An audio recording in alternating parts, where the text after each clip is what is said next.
It was the era of the struggle between good and evil, between ordinary peaceful people and evil rabid beasts. Each of these people dreamed of entering a martial arts university and wanted to become the strongest person, to protect the whole world from evil monsters. It was always Li Su who was the candidate for this role, of the strongest man.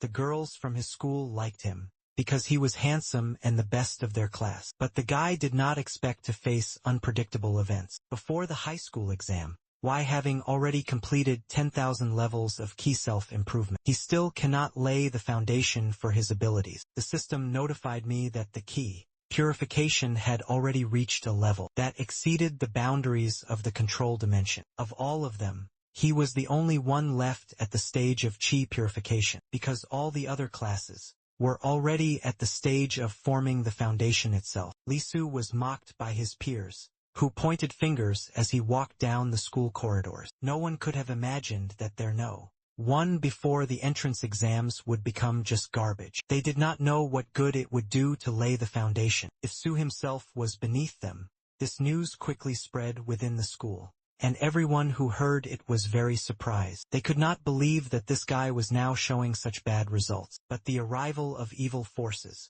always comes unexpectedly at the worst possible moment. A new danger loomed worldwide. Their school has just received information that there is a suspicion that followers of the Yormungand order are operating in this city. It was the last straw, and they could not wait any longer. Hence the principal ordered them to immediately prepare for the first level of danger. An unknown danger was approaching, and the girl whose body resembled a lifeless one was still being saved by magic. Everyone came to the scene, including the teachers and nurses.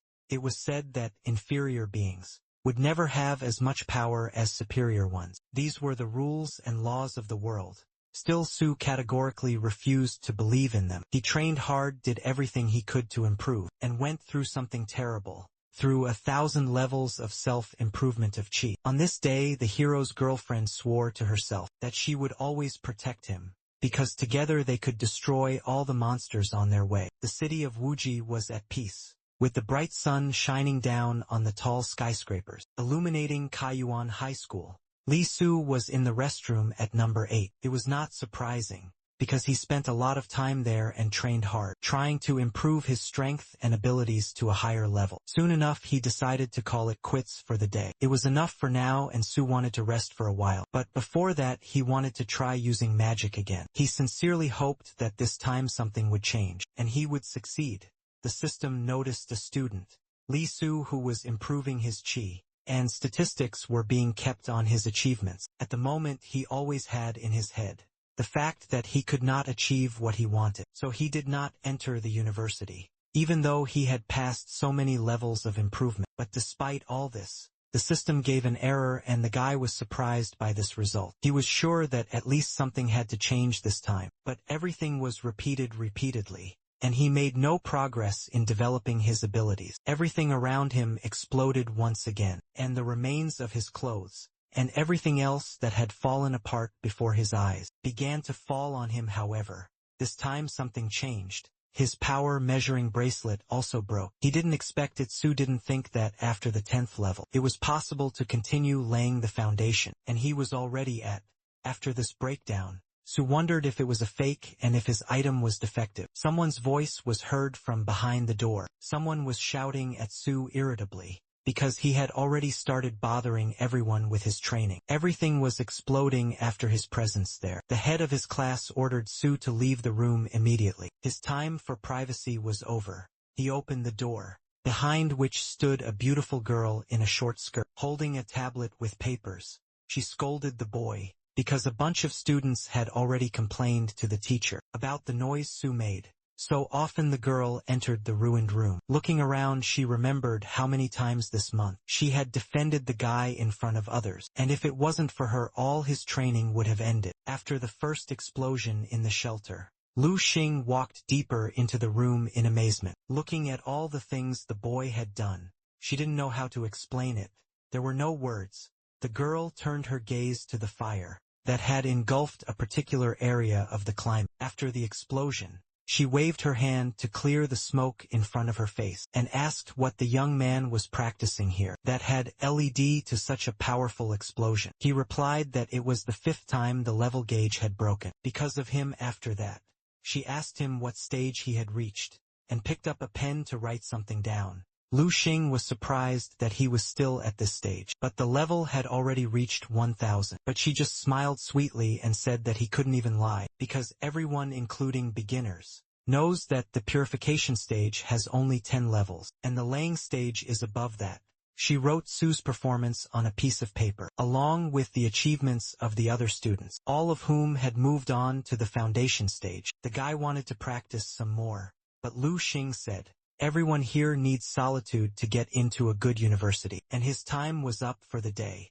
An entrance exam to the martial arts university was scheduled for the following month, and only those students who had managed to pass the foundation stage could sign up for this exam. Lu looked down sadly as almost everyone in the other classes had already moved on to the next stage, and while they were under protection, the number of monsters outside the school increased daily, doubling since last year according to expert research. They were returning to a period of famine, and this time it would last for years. Once this period comes, all the monsters outside will become even more fierce, and their power will only grow. There were many worries because with the current group of warriors, it is not a fact that we will be able to cope with such an army of these creatures. This is why starting from the entrance exams at their school, students will have more resources than before. When they enter the university, the time spent studying at the university will be reduced to 3 years, and applying to the university this time will be even more difficult. He thought about it, and then the guy said they could leave if that was all. The girl turned around, grumbling, and was about to leave the privacy room. She was a little angry with Su, because she would have to justify him to the teachers and the principal again. But there was only 1 month left. The guy hit the wall with his fist, not knowing what to do. If he could not move to a new stage this time, he would definitely not enter the martial arts university. But while he was angry, he received a notification on his phone and his smartphone vibrated. Su picked up the phone and the message was from Lu Xing. She wrote to him about a martial arts forum. The teacher said that if Su didn't understand something, he could contact them, and she also sent him a link to the site. Su very quickly started typing. He wrote that he was looking for at least some solution, because everyone had already moved to the stage of laying the foundation after the level, and he had already passed thousands, and still could not move to a new stage of development. He asked why this happened and asked for an explanation. The teacher, who was practicing the basics, immediately read it and was ready to help. Lee's height was an incredible sensation. There were several views, but no one liked him. And now he was convinced that he was the only one in the world. Until now, when disciples reach the level of purification, they automatically create a foundation. This has been the valid law of the cultivation world. Cannot be changed, so there was something wrong with it. The guy felt that his body's aura was getting stronger, but it was not concentrated. At one point it was scattered all over his body. But while he was thinking about his failures, all the school students were informed that in a few minutes there would be a meeting at the martial arts stadium, so everyone should be there. Each of them immediately ran to the specified place, and no one wasted any time. A great deal of noise and commotion arose in the high school yard, but while everyone else was going down the stairs, and at least not pushing each other, the guy who was more criminal ignored everyone and waved his arms to make everyone move and give him room to pass. His impudent behavior shocked the students, but he just told them to let the older man pass. Uncle Ben was only at a percentage of his leg strength, and they couldn't keep up with him. He told them that they had to spend more time practicing if they wanted to be allowed to take the exam. When he came down to the yard, he saw Su Li, and he mockingly approached him, recalling his first school place, and then called him a trash. But Su smiled and asked him his name. He didn't want to get nervous because of the guy's stupid and funny behavior, but only at the end did he specifically say his name as Joshua. The boy started to get nervous. He was angry at the insult and told Su to remember that his name was Joe Tao, but Su continued to annoy him.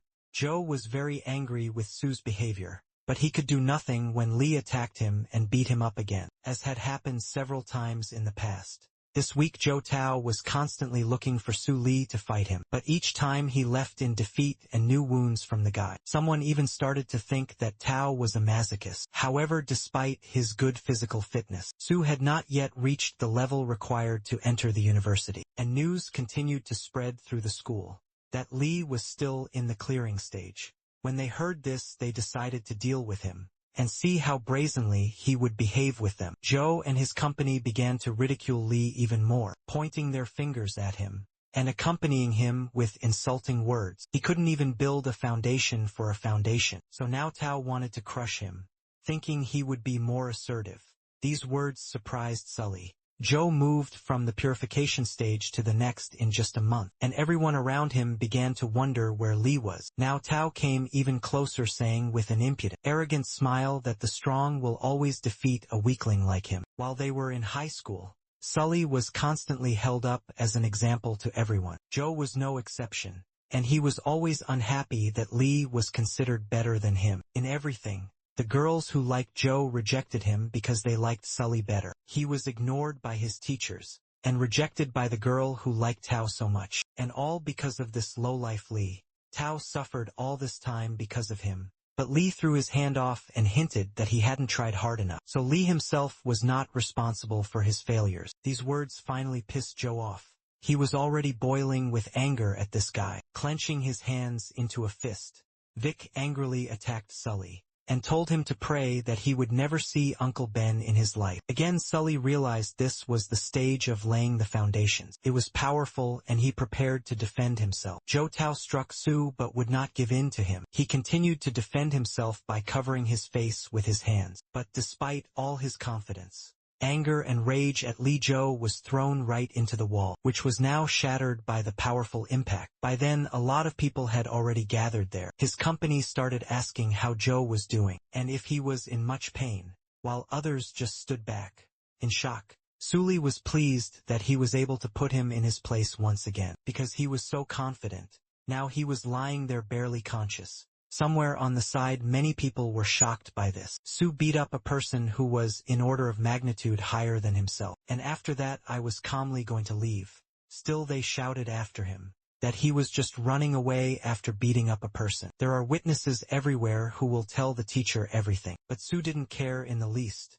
He didn't even listen to their chatter. And standing next to the guys who were watching the fight, he asked with a slight smile if they saw how Su dealt with the asshole. They knew everything perfectly well, but they tried to shield Zhou. They couldn't understand how the purification stage could be stronger than the foundation stage. While Li calmly went on, while Zhou Tao was trying to at least get to his feet, Li decided to go to the meeting and then think about what to do. Maybe the teacher could even answer his questions. The inscription on top of the meeting place said that their spiritual strength would grow with each step, and it was an instruction from the school itself. When he was about to enter the portal, a voice came over the loudspeakers, wishing Li good luck in the exams and urging him to keep trying. Still, he realized that if he had problems at this stage, it was almost impossible to go further, let alone get into the university. The 100th induction ceremony of the Kaiyuan school was taking place in the sky above the training ground of the same school, and the young man finally made it there.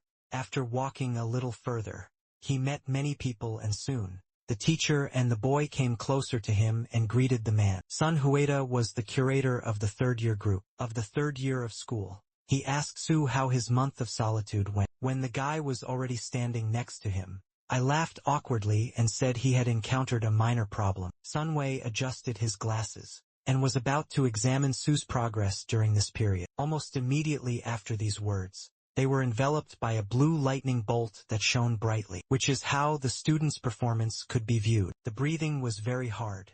Not that Sun, even the director himself, could not do such an elementary thing at this level. The teacher could not understand how Li was still at the stage of purification with such skills when it was over.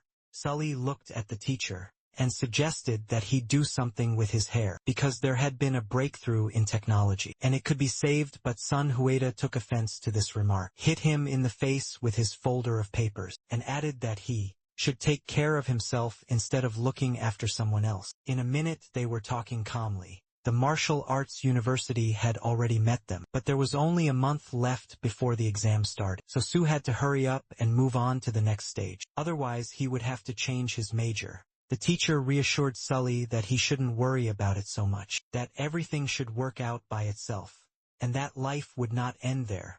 As soon as the meeting is over, the kingdom trial should begin. Su could leave by himself, giving any reason because they don't know his cultivation base. He doesn't have to talk about it. But why did the boy hesitate about it and think about to answer the teacher? But he replied that the teacher knew the boy would not give up so quickly. So Sun Hyud asked him to tell him what level Lee was at now. Su calmly answered him about the 1000th level, and he almost fell over in shock, initially thinking that he had misheard something. However, before finishing their sentence, Lee and Huida heard a loud explosion, not far from where they were standing, and thick smoke rose. They both immediately ran there. People who were already standing nearby were screaming for help. There was a wounded person who needed to be rescued as soon as possible. The girl was lying among the people. She seemed to be barely breathing and unconscious, and the blow was delivered by a person who was at the peak of the laying of the foundation stage. While they were trying to help her, even more people gathered there and started shouting loudly when they saw the school principal. Meanwhile, while it was a sunny day, and the sun was brightly illuminating the buildings around, the workers at the police station were exhausted, even to the point of death.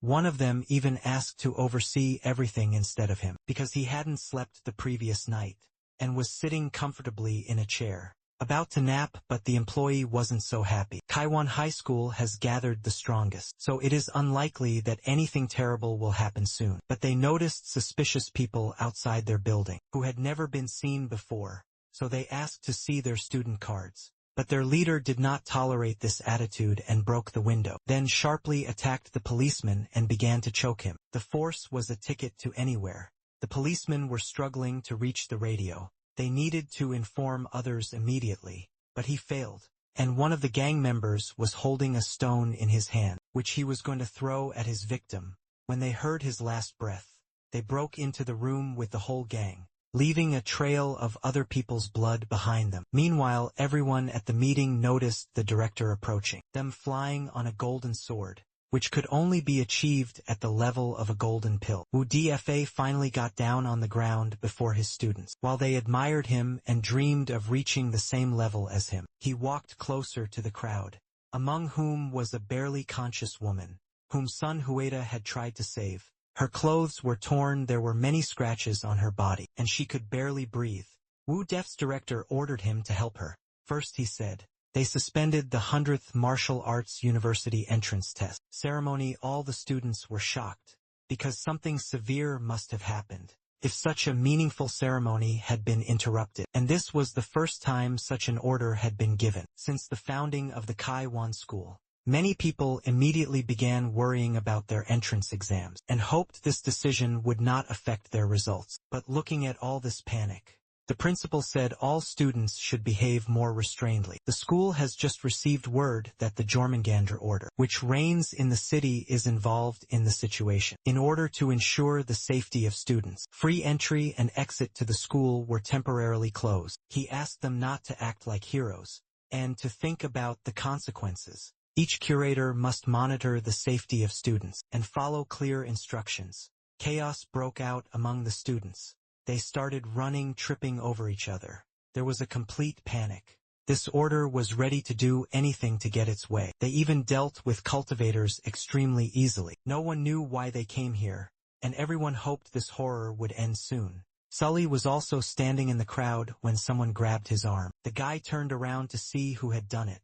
Behind him he saw Luo Xing, who, unlike the others, was hardly panicking. She was pretty calm. She ignored the whole situation. She dragged Li along, saying beforehand that it was related to his entrance exams. When the two of them got a little further away from the crowd, Lu assured him that this was a once-in-a-lifetime opportunity, and he wondered what kind of chance it was. A reward was announced for the mission in Wuji, but Jormungand plans to break into their school. Lu Xing unfolded a poster showing all the gang members. If she was caught, The martial arts university would definitely see Li's strength, pay attention to him, and accept him for training. The boy took the ad in his hands, and Lu added that her parents, who work in law enforcement, warned her to be very careful. But she also assured him she would find allies for Li, who would be willing to help him in this challenging task. In her ear, she quietly said that they would split the reward equally, so that each would be in the black, and Li could fulfill his dream of entering his dream university. But Sully announced this to them, and was already returning to the dormitory. If he had gone to compete with such strong people at this level, he would have died and would have never entered anywhere. The girl was furious. She was so merciful, and he did not appreciate her kindness. Meanwhile, panic and confusion were still raging in the courtyard. Someone was calling for Sun's teacher. Something had happened, and he immediately ran to help. The boy could barely catch his breath. When he ran to the teacher, he told him about another fight between Sully and Zhou Tao. Several ribs were broken. They were bleeding and they were utterly exhausted. Sun Hueda anxiously asked if they had any help, and ordered him to be taken to them. Without waiting for an answer, in his mind he realized something was wrong here. Sully was still far from Zhou Tao's level, because he was still at the level of purification. The teacher used his magic, and he was enveloped in a green glow. He took the student who had reported the trouble by hand, and they went to the scene. It was a third-year dormitory at Kaiyuan High School, and it was daytime and the sun was shining. But this piece was interrupted by the Yormaguin gang, who were already close to their target. Huang Haope, the supervisor of the Kaiyuan school entrance exams, had to be killed within hours. It was a good place to hide, and it's unlikely that teachers would have thought to look for them there. Even if they came across a few teachers, they would quickly deal with them, so they could also handle a supervisor. If the team fails to do its job and lets someone slip through the cracks, the consequences will be severe.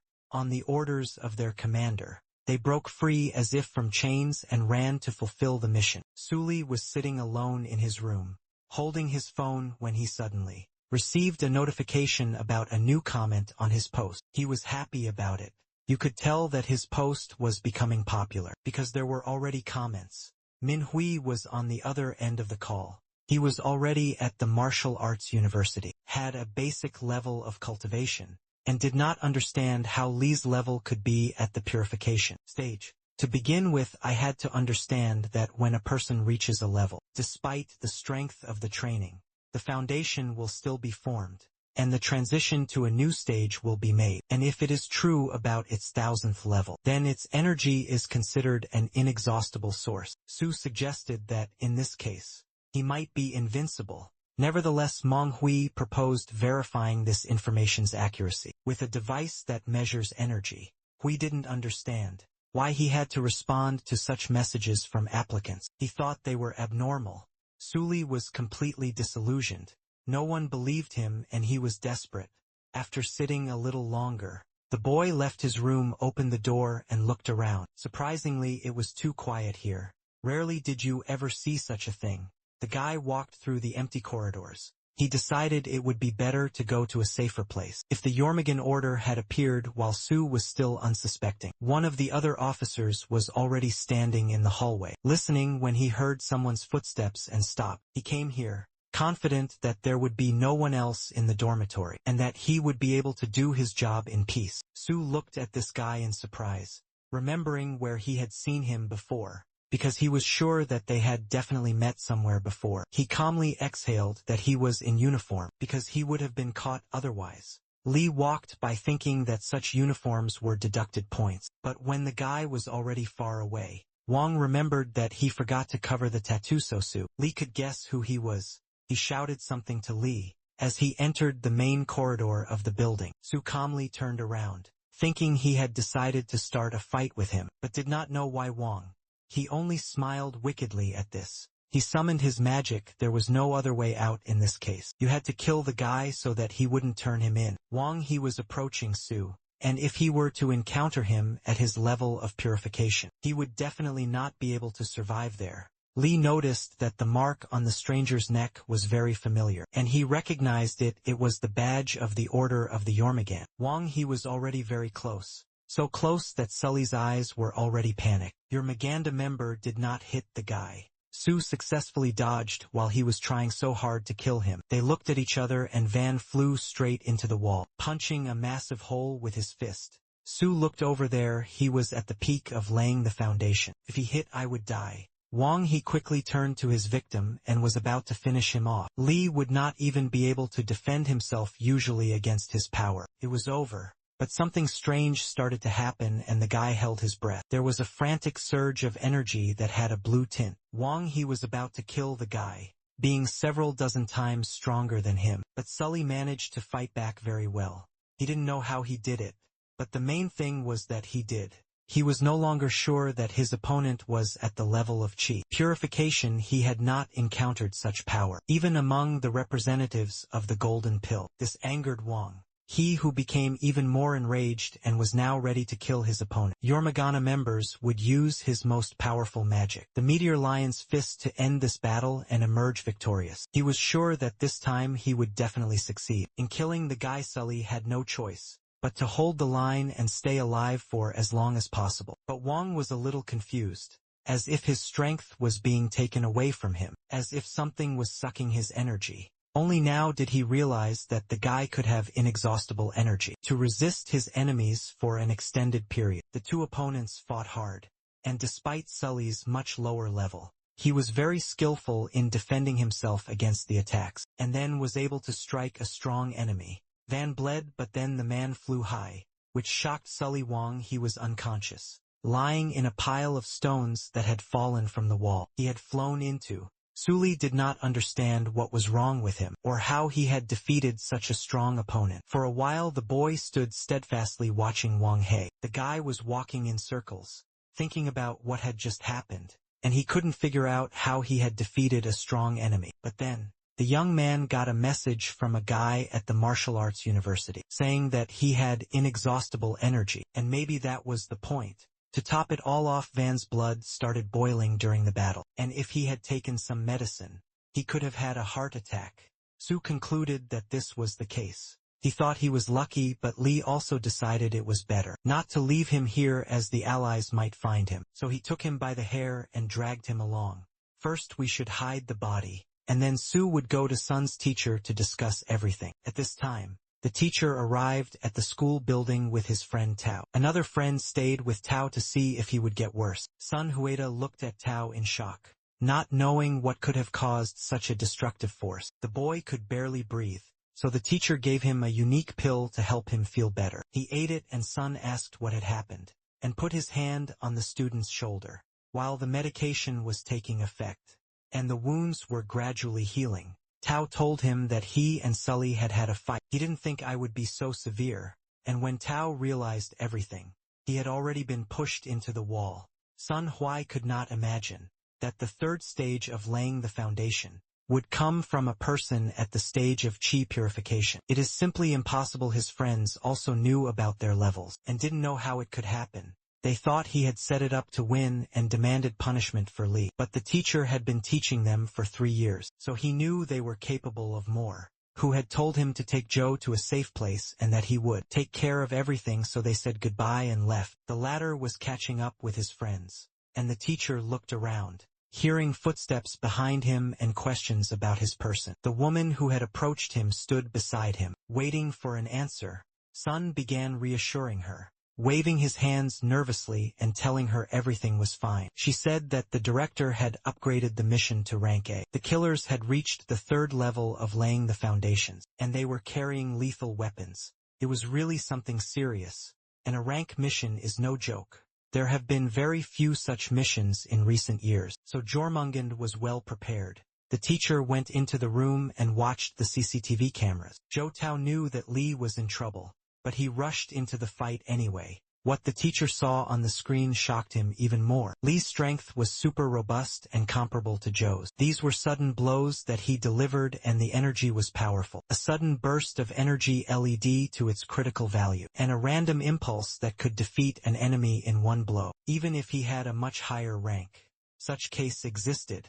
Still, they are scarce in the world. The cultivation levels began with chi purification, then laid the foundations, after which the most decisive stages began. The golden pill Yuan Yin transformation, return deliverance. Mahayana and catastrophe. Sully had excellent abilities, and Sun wanted to help him get into university. While he was thinking about it, Shin Guan had already found him and was getting closer to the ceiling. He had a small knife in his teeth for defense, and a moment later he jumped straight at Sun Wave, intending to kill him. But the teacher was ready for such an unexpected attack, and immediately summoned magic. He created a barrier to protect himself from the enemy's attack, and the shield was strong enough to withstand the attack. Shin Guan jumped away from the teacher, dropping his knife on the way. In the beginning he came here to find some information, and Shin didn't think he would meet anyone. Now their plan has been exposed. It turned out that the Jormungandrs were pretending to be students, to get inside the school. Now the teacher could not be left alive, lest he report their appearance to others. But Sun Wukong used powerful magic to defend himself against his opponent. He successfully deflected all his shots with barriers, and the guy could not get to him. Shin was angry because he couldn't quickly implement his newfound plan. He didn't think the old man would be so quick. But then Sun Huai removed his shield and grabbed Guan's arm, which he did not expect. The hands of the teacher himself were in the arms of powerful magic, so he quickly managed to throw the guy far away from him. Shin Guan flew into the wall. Breaking it down, the teacher was influential and sitting on the floor. The boy no longer had the strength to struggle with him. Sun Hui looked at the boy for a while longer, but Shin didn't give up. He would deal with the teacher later when he gained strength. The guy threw smoke bombs at him, after which heavy smoke rose, and Sun Hueda covered himself with shields. He realized that he had to inform others that the Jormungand order had infiltrated the campus. First, the teacher immediately flew to his colleagues to report the situation. The other order members Jormungand Majixiang and Liangyang Gui were waiting for their teammate in the hideout. He should have returned by now. Liang, who was quietly smoking, assumed that Wang He had already been caught and killed, but he was a 9th level cultivator, so it's not easy to kill him. Majixiang decided to follow him and see what was going on. He had just been given a golden pill and immediately became very brave, which annoyed him, but he would catch up. When Jixiang went into the hallway, he saw something that shocked him. When he was being dragged along by some guy he didn't know, while the body left bloody traces, Ma realized that he was already dead. While remaining unnoticed, Ma thought that the guy really wanted to show off his power by showing the murdered Wang He as proof. Hence things were not as calm as the order might have expected. Zixiang was even afraid because Sully was definitely not a weakling, as he was able to cope with such a strong opponent alone. He did not dare to attack, because he did not want to repeat Wang He's fate. He stayed behind the wall, waiting for the guy with the dead Wing He to move far enough away, and there was only one way out. Jixiang took an interesting thing out of his secret pocket. It was a gun, and the man wanted to use it to show the end of Sully, who was ruining their plans. It was the newest weapon developed by the Jormungand order itself. It absorbed spiritual power and then abruptly threw it out, increasing the power of the blow several times, compared to the usual power of a cultivator. The force of the shot will be stronger than the golden pill stage itself, Majixiang could confidently say. He would finish with this guy and take revenge for everything. But this power was felt by everyone in the vicinity, by students, teachers, and the principal. Jixiang was about to shoot, but the bullet bounced off his hood and fell only under Sully's feet, but did not wound him. His clothes were fine except for a bullet hole, but nothing hit Li's head. The guy was amazed when he removed his hood and looked at him. He left Wang He's body nearby, and crouched down by the bullet that had broken the tiles in the hallway. Li picked it up to see what it was, but he didn't even understand where this iron thing came from. Meanwhile, in the dormitory, everyone who felt the powerful wave of energy talked about it among themselves, warning each other about meeting Jormungand. Sun said that he was attacked by one of them in the academic building, and that they were probably everywhere. The director listened intently to Sun He, but noticed a strange silhouette behind the bushes. A yellow sphere appeared in his hands, which he wanted to point at the strange visitor, and Sun jumped out of the way in fright, but only the headman Lu Xing came out of the bushes, not the enemy. She greeted them with a wave, but her appearance confused the director. When asked how she got here, the girl replied that she had been looking for Sully everywhere, but had no luck, and she was worried that he would need help. Sun Huai nearly fainted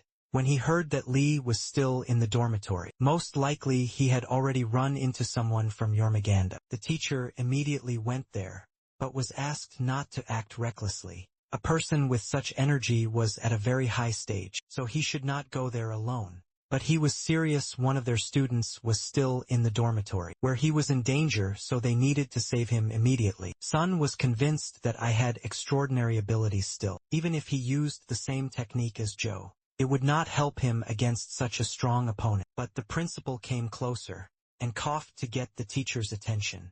The next moment he stopped him, blocking the way with his hand. As a school principal, he could not let it go. In death, he created a sword using magic and said he would go first, and everyone else follows him.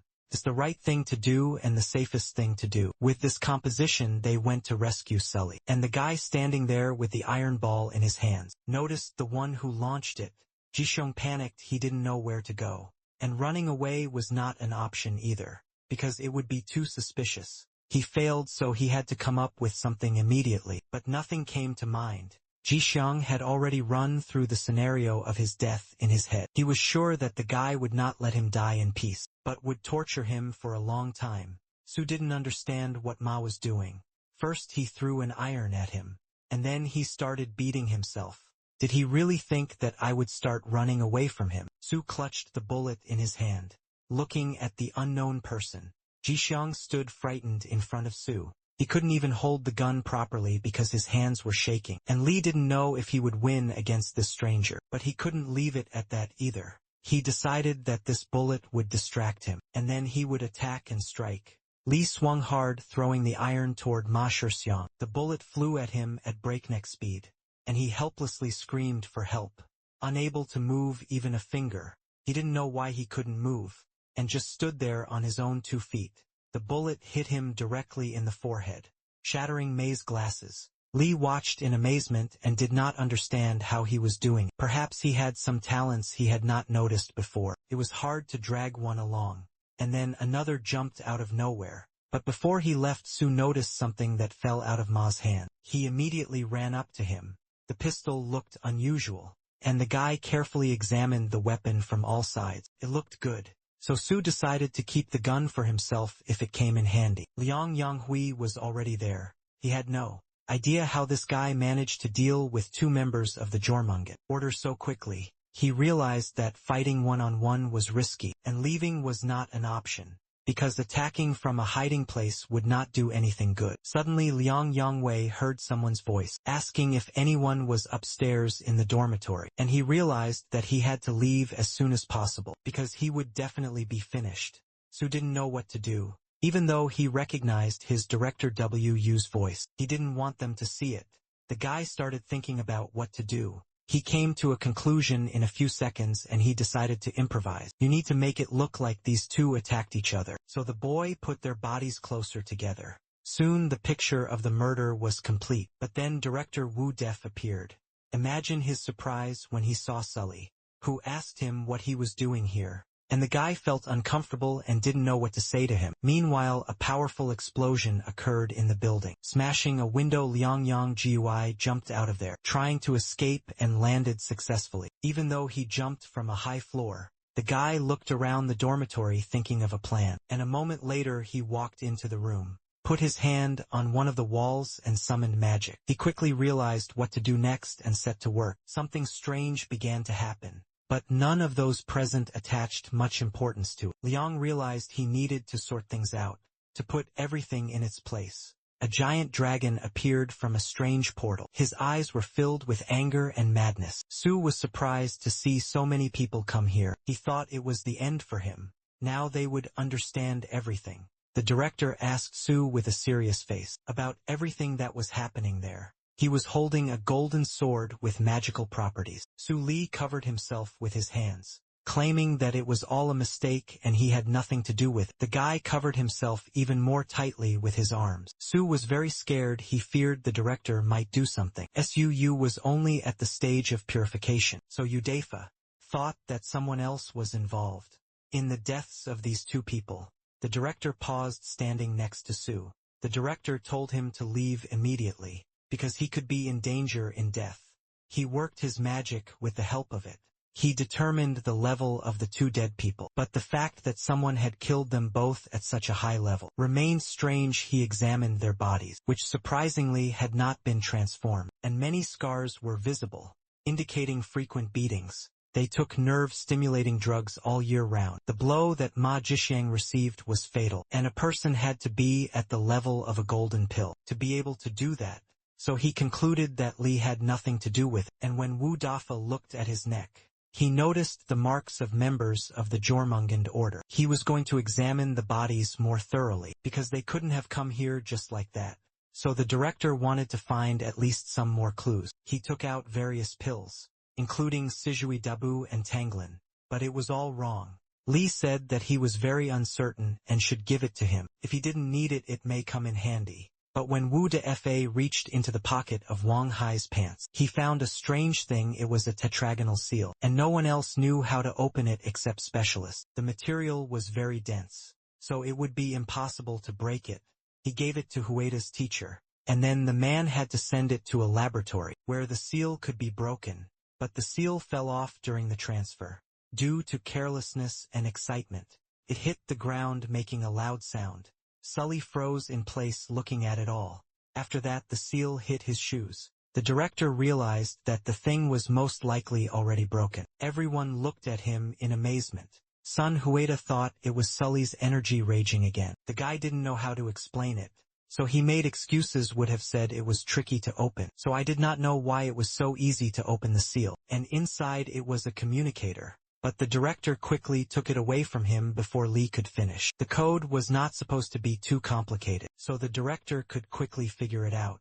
The indicator soon turned green and opened after Wan Hobo, the supervisor of the entrance exams, came to the school. The order was to send 2 people to kill him, and the rest were to blow up the energy collection tower, as their original plan had called for, and they had no room for error. Looking at this short message stored in the communicator, the director realized that the target was not the supervisor, but the energy tower, which was their main target. These 2 gang members were just puppets. As soon as the tower collapses, a percentage of the premises will be unusable because they will not receive energy. The energy stored in the tower will spill out, and its force will be equivalent to an atomic bomb. The explosion will take over the entire city. Now they knew the real purpose and plan of the Jormungand order. They wanted to completely destroy the city of Wuji. They had to inform everyone about the danger, because it was already here. Everyone was under threat. And Li interrupted the director. He had one question for him. If all this was true, how could this crucial information be in the hands of the wrong people? Lu Xing added that the information might be fake to dispel panic, but that was secondary. They still had to strengthen the tower's security. The life of the entire city depended on it. If nothing was done, all cultivators would fail. Def hated the Jormungand order with all his heart, which carried a trail of chaos and despair. Lu Xing and Li felt extraordinary power from the golden pill. The director exhaled heavily and took his phone out of his pocket. After that he tried to send a message, but it failed. I also had no signal. Lu Shang also looked to see if she could send something, but it was 0 and there was no signal. But no one knew what the problem was. The director ordered everyone to split up. So he, the headman, and Li went in one direction, and the 2 guards and Sun Hueda went in the other. In death he saw a portal with the 2 of them. Instead of the usual staircase in the dormitory, the stairs just disappeared from here. Li was about to get in there, but Wu Defa stopped him. Could have been a trap by the Jormungand. And they could have done it to cut off their contact with the outside world. We had to find out whether they could get to other places. But while we were doing business, something strange happened downstairs. The leaves began to stir, and a moment later, the monster's paws appeared over its vast eyes. In Lucian called Wu Def, she was shocked. When they all came together to the place where they had initially met, they noticed that there were no bodies. Def sat down looking for some clues. The floor was covered with dust. There was no blood, so apparently the bodies just disappeared on their own. In addition, they were now on the wrong floor. Lu Xing panicked a bit. They were coming back the same way, so she didn't know how it happened. They froze in place. There was a deathly silence, and when the 2 turned around, they noticed that neither the teacher nor Wu Def was there anymore. I took Lu Xing's hand, causing her to blush, forgetting the panic in her soul for a moment. She couldn't even move for a while. But the principal and son's teacher were away, so they had to stick together. Her head was already full of thoughts and the girl was still red-faced. While they were holding hands, a monster climbing the ceiling approached them. The girl admired Lee, and the monster's a dragon was already above her head. When Lu noticed the monster, she immediately dodged it. Li Su turned around realizing that he had to get out of there. He squeezed her hand tighter, and they ran as fast as they could to escape the dragon. The guy suggested running to the office to hide there. The two flew in quickly and Lee closed the door, standing next to them to hold them. After that, the guy quickly looked around and found something heavy to close the door more securely. It was Zhou Tao's stuff, so there was no regret, and he pushed the nightstand towards the exit. He and Lucien closed themselves up as much as possible, hoping this would be enough to survive the monster attack. I heard a knock behind the door. It was loud and strong. I retook Lu Xing's hand. When they sat down to rest, now they were safe, Li asked if the girl was okay. She turned away from him, saying quietly that everything was fine, but something confused them. While they were sitting in the room, they looked at the fan next to the ventilation system, and blue eyes appeared from it, looking directly at them. The dragon made its way there to find its victims, and waited for the right moment to attack. And that moment came. They were quite exhausted and the dragon broke the grate, sticking its giant paw towards them. The monster then started screaming wildly, and soon it was in the room with Lu Xing and Li Su. She screamed and then hugged Li out of fear. But Li remembered that he had brought Ma Jixiang's gun with him, which was lying around. Su didn't fully know how to use it, but there was no way out. He had to try. So Li pointed his gun at the dragon, preparing to shoot. Soon the boy entered its face, and a giant sphere of energy flew out of the staff, which flew straight to the dragon. He hit it and the monster started screaming even louder, and Li Su was glad he had managed to deal with the enemy again. Even though he was frightened, Lu Xing asked him where he had gotten the weapon, and he told her the truth. He had found it from the Yormigan people. He was afraid to give it to the director, and that was the only thing that saved their lives. They were sitting with the walls and ceiling collapse, along with the corpse of a giant dragon. But at least the threat to them was no longer lifeless. This picture really looked very creepy. Lu Xing noted that these sharp corners looked like the blades of a pen. This dragon resembled the ancient horned dragon Astrosaurus. It was agile and its body was covered with thorns and very sharp ones. Most often they attacked and held on in groups. Li had no idea what that monster was doing here, but it was a social monster, if that's what you can call it. That is why there may be more. When he's the only one left, Lu Xing and Li will have a chance to escape from here. Xing was very nervous and worried about the unknown future, but I reassured her that everything would be fine. One day, once they found the source of the dragons, they would be able to return the dormitory to its former appearance, and leave here with a victory, and they had just defeated one such dragon. Li would not let the plans of the Yermagand order come to fruition. Meanwhile, members of the order were still roaming around the Kaiwan school. Xin Guan, lucky enough to get out alive, found Liangyang Jiui, who was quietly smoking on the clock tower. He told me that Metawan was already dead. The kid was scared. He even stuttered a bit. He couldn't believe how she was killed so easily and quickly. Majixiang and Wang He were too safe with the enemy, and underestimated him. Liang Yangyi had never met such a strong person before, and hoped he would never meet him again. Xingguan was frightened and was no longer sure of their plan, which had seemed perfect before. He was about to report everything, picking up the communicator, but Liang shouted that there was no need to do anything. If the commander found out that they couldn't even figure out the student, they would definitely get it from him. And it was right, the boss would definitely get angry at that. They didn't know what to do in that case.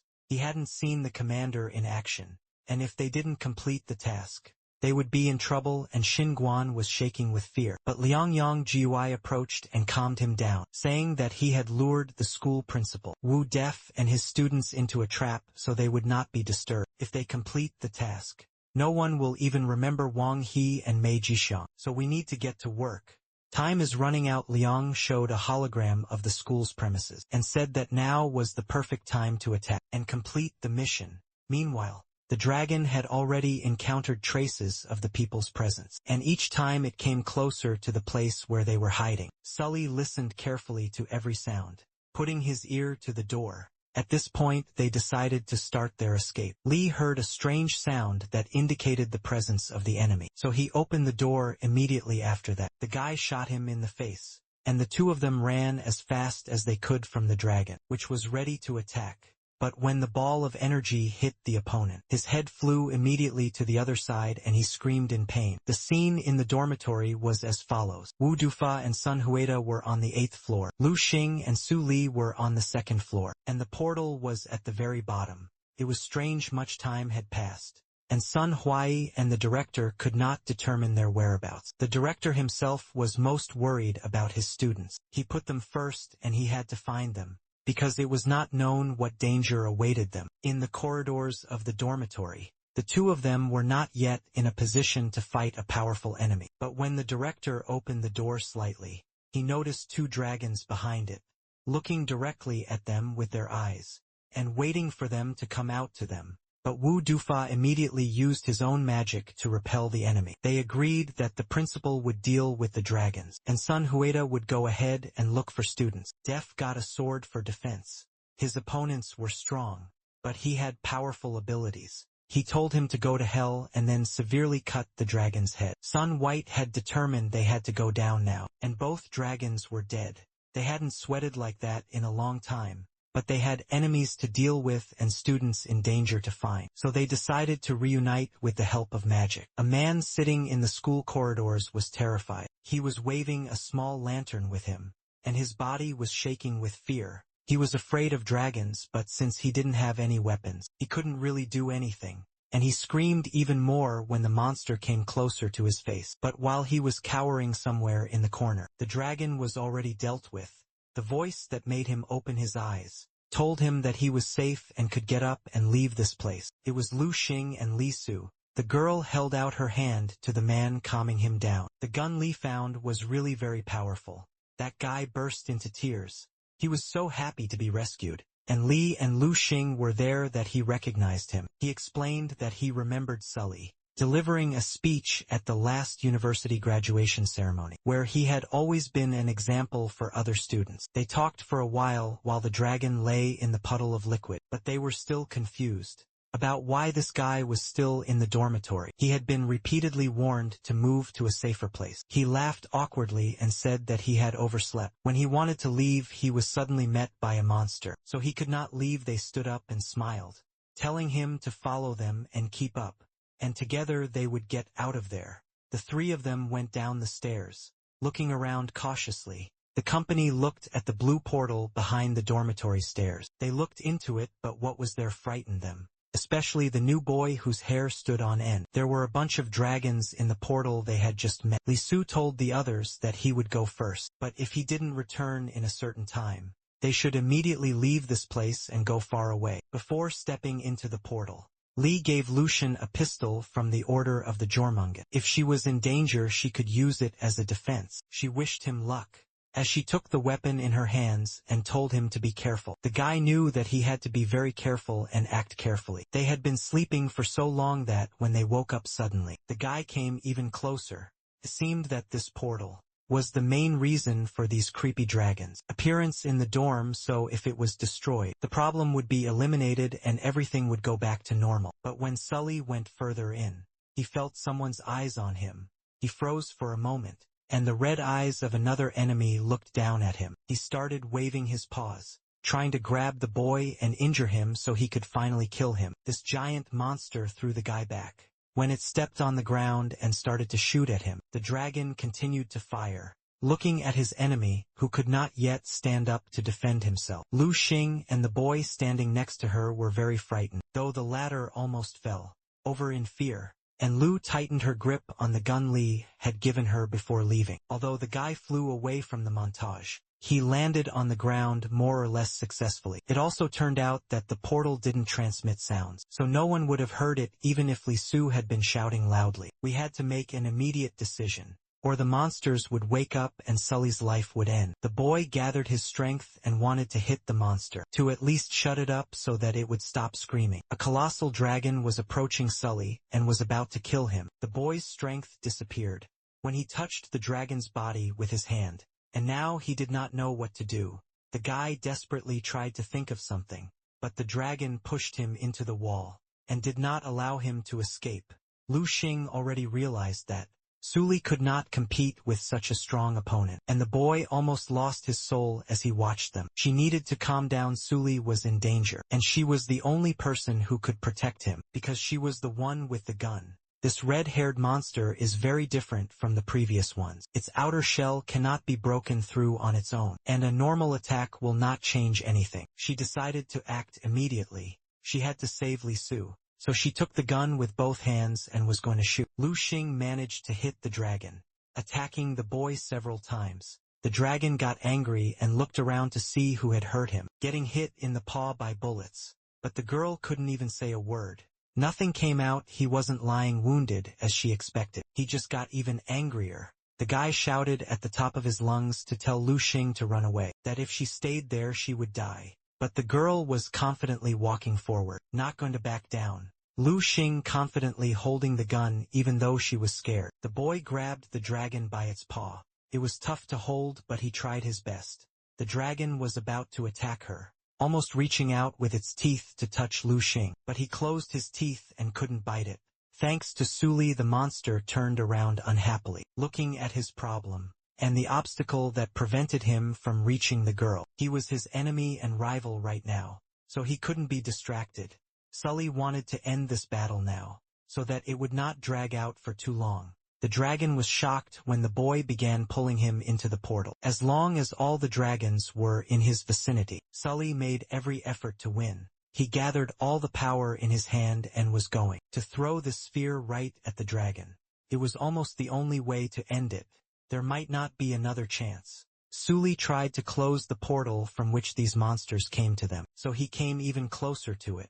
He almost succeeded, and the portal gradually began to close. Every second it shrank in size, preventing the great dragon from penetrating Suli. When the portal was tiny, and the dragon was still trying to get to the boy, Li Su smiled because the job was almost done. The monster realized he could no longer reach his victim, and would retreat because there was no point in staying there. The monster is furious. When Li Su manages to lock it behind the portal wall, the dragon roared loudly when he failed. He fought hard against the enemy, but was defeated. Liang Yang Gui was walking near the Kaiyuan School Sports Stadium, contemplating his next steps. Very soon they would be able to learn the true power. The order of the Jormungand was already a step away from him, but he was stopped by a voice that asked from his class. Liang Yengui was suspicious, so he was scared when he heard the question, because he hadn't seen anyone next to him before, and now he didn't know what to say. Two teachers named Chun Lu and Chun Feng spotted him. They said that all students should have evacuated to a safer place a long time ago, and not walked around the school when the Jormungand order was here. Liang Yanghui had no intention of staying here too long and straining himself, but in this case, he had to get rid of his enemies who were bothering him so much. Now, he looked like a madman who had escaped from a mental institution. Only now did the two teachers realize that this guy was from the Dormigan order, and they had to immediately inform the others of the danger. But Liang Yang Gui, without letting them do anything, used his magic to destroy the enemies. He laughed like crazy, knowing that no one could help them, even though they hoped for it. None of the teachers at Kaiyuan School were able to overcome him, who was at such a high stage. He had already buried them. These two were unlucky to be here now facing such an opponent. But the two teacher brothers joined forces to defeat the enemy. They created a large sphere, with which they wanted to knock down a member of the Jormungand order, and then threw it directly at him. It was the right decision. Joint cultivation was a strong method to overcome the opponent. Joint cultivation was one of the strongest types of cultivation. It combines the strength of two or more people to launch a powerful attack. The old technique required much effort and energy, and the dark flames also needed a lot of strength, so there was too little energy left to fight two people. Behind the smoke screen, Liang Yang Gui could only see two silhouettes about to attack him. When they both hit him with their energy, the boy moved away as quickly as possible to avoid being hit, and managed to jump away and stay safe. The three of them continued to fight. The brothers attacked knowing that he was already at zero, so they had to destroy him immediately, but he still got hit by them, although not fatally, but it hurt a little. The teachers were proud of their work. But it was not over because the enemy was still alive. Both of them hit Liang Yanghui once again hard. Hitting his shoulders, he dodged the attacks as best he could. But he wouldn't have been able to hold out much longer, and he had to figure out what to do next. To see the plan through and avoid their traps, Liang Yanghui looked at them, thinking this would be the last shot he would ever see. But imagine everyone's surprise when the head of the order, Jormungand himself, appeared there literally out of nowhere, thus protecting Liang Yanghui from death. The teachers were already afraid when they saw two opponents. One was quite strong, but somehow the two could still cope. But two were a problem, but there was nowhere to go. She just had to kill, and that was it. There was no time to stand still. But Alma was too powerful and difficult to defeat, so that stopped them a bit. Alma simply have Chun Lu in front of his brother, who didn't even have time to say anything.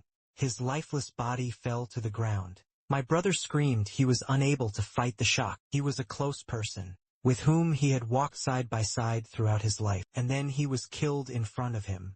Out of all the anger and rage that had gathered in the boy's heart, he gathered a magic sphere. Now he was competing with the head of Jormungand. It was to be revenge for the people who suffered, and revenge for his brother, who died in the battle with him.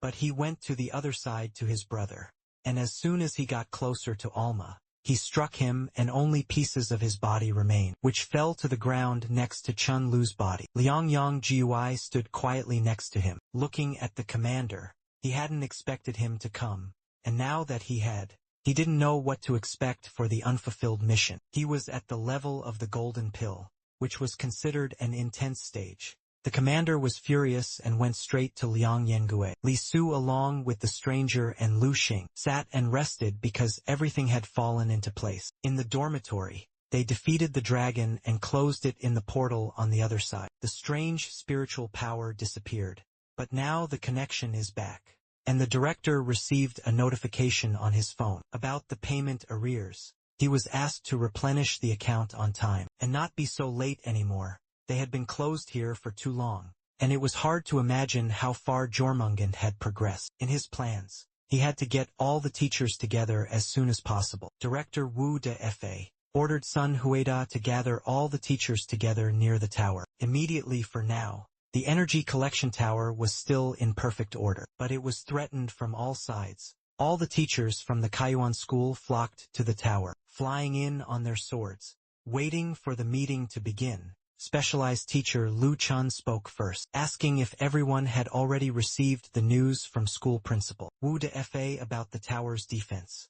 Yuanjin replied that he understood, and that their main task was to protect the energy collection tower. Lu Chan asked if teacher Yuanjin was in touch with other teachers. Teacher Chanying said, holding the phone close to her, that Principal Wu Defa and teacher Sun Huida patrolled the area, and that the other two had lost contact. Pama took Liang Yanghui by the neck, squeezing him hard. Two people at the foundation laying almost overpowered the boy, which was a real shame for the Jormungand order. However, he was gulping for air with the last of his strength, and wanted to explain everything to the commander. Liang Yanghui was already almost dead, unable to breathe because OMA had tightened his throat. If it hadn't been for this terrible refinement level student, killing Wang He and Magic Xiang, he would have completed his mission and finished the job long ago. However, the commander only squeezed his throat harder, thinking of him as a complete fool, because OMA would not have believed such nonsense. As he said, the guy tried to take his hands off his neck, because he was about to die at his hands. But the boss wouldn't let him go and wasn't gonna do it. The commander lifted him above him, squeezing his neck even harder. Liang Yanghui begged him for another chance to make things right, but he didn't think to listen.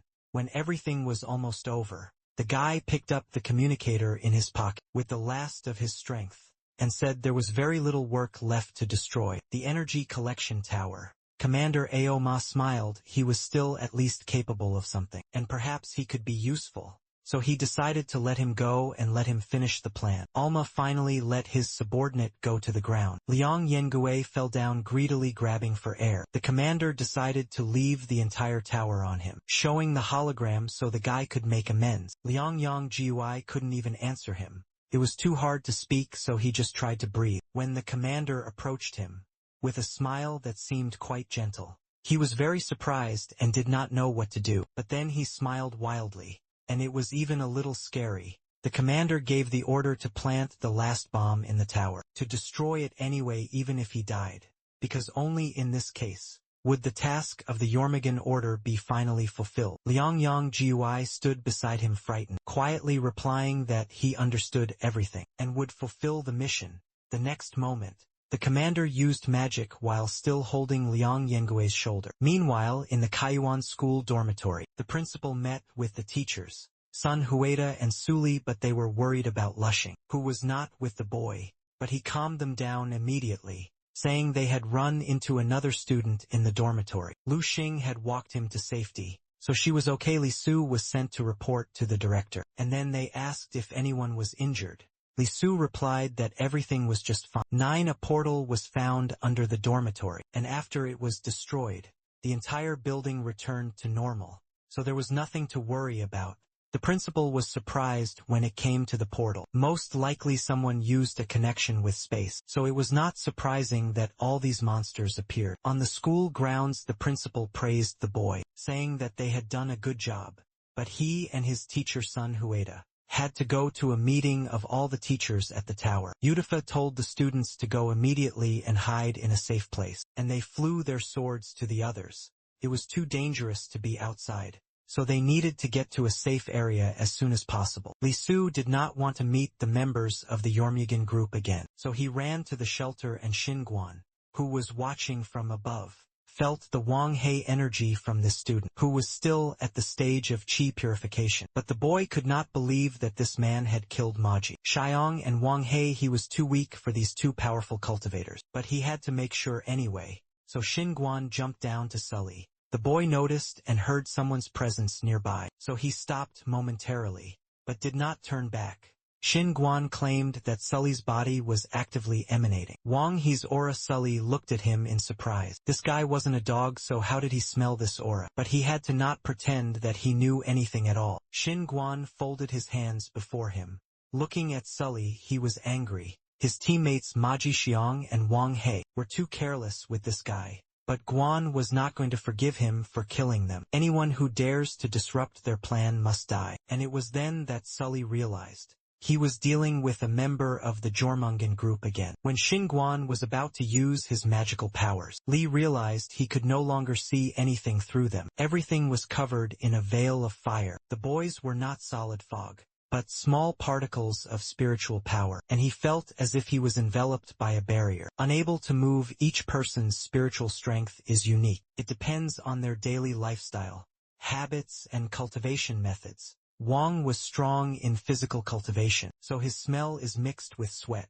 Xin recalled how they had trained together and how often Wang had teased him. Right now, participant Jormungand has managed to catch Li Su. He almost rammed his sword into Sully's body from above when unaware, but he managed to hit only his face, and the guy started bleeding heavily. Li Su did not understand how the boy could find him. Amid such a thick fog, Suli took hold of his face. His wound was painful, but he could not lose to his opponent. He had already killed 2 of their group members, so he must not succumb to the third.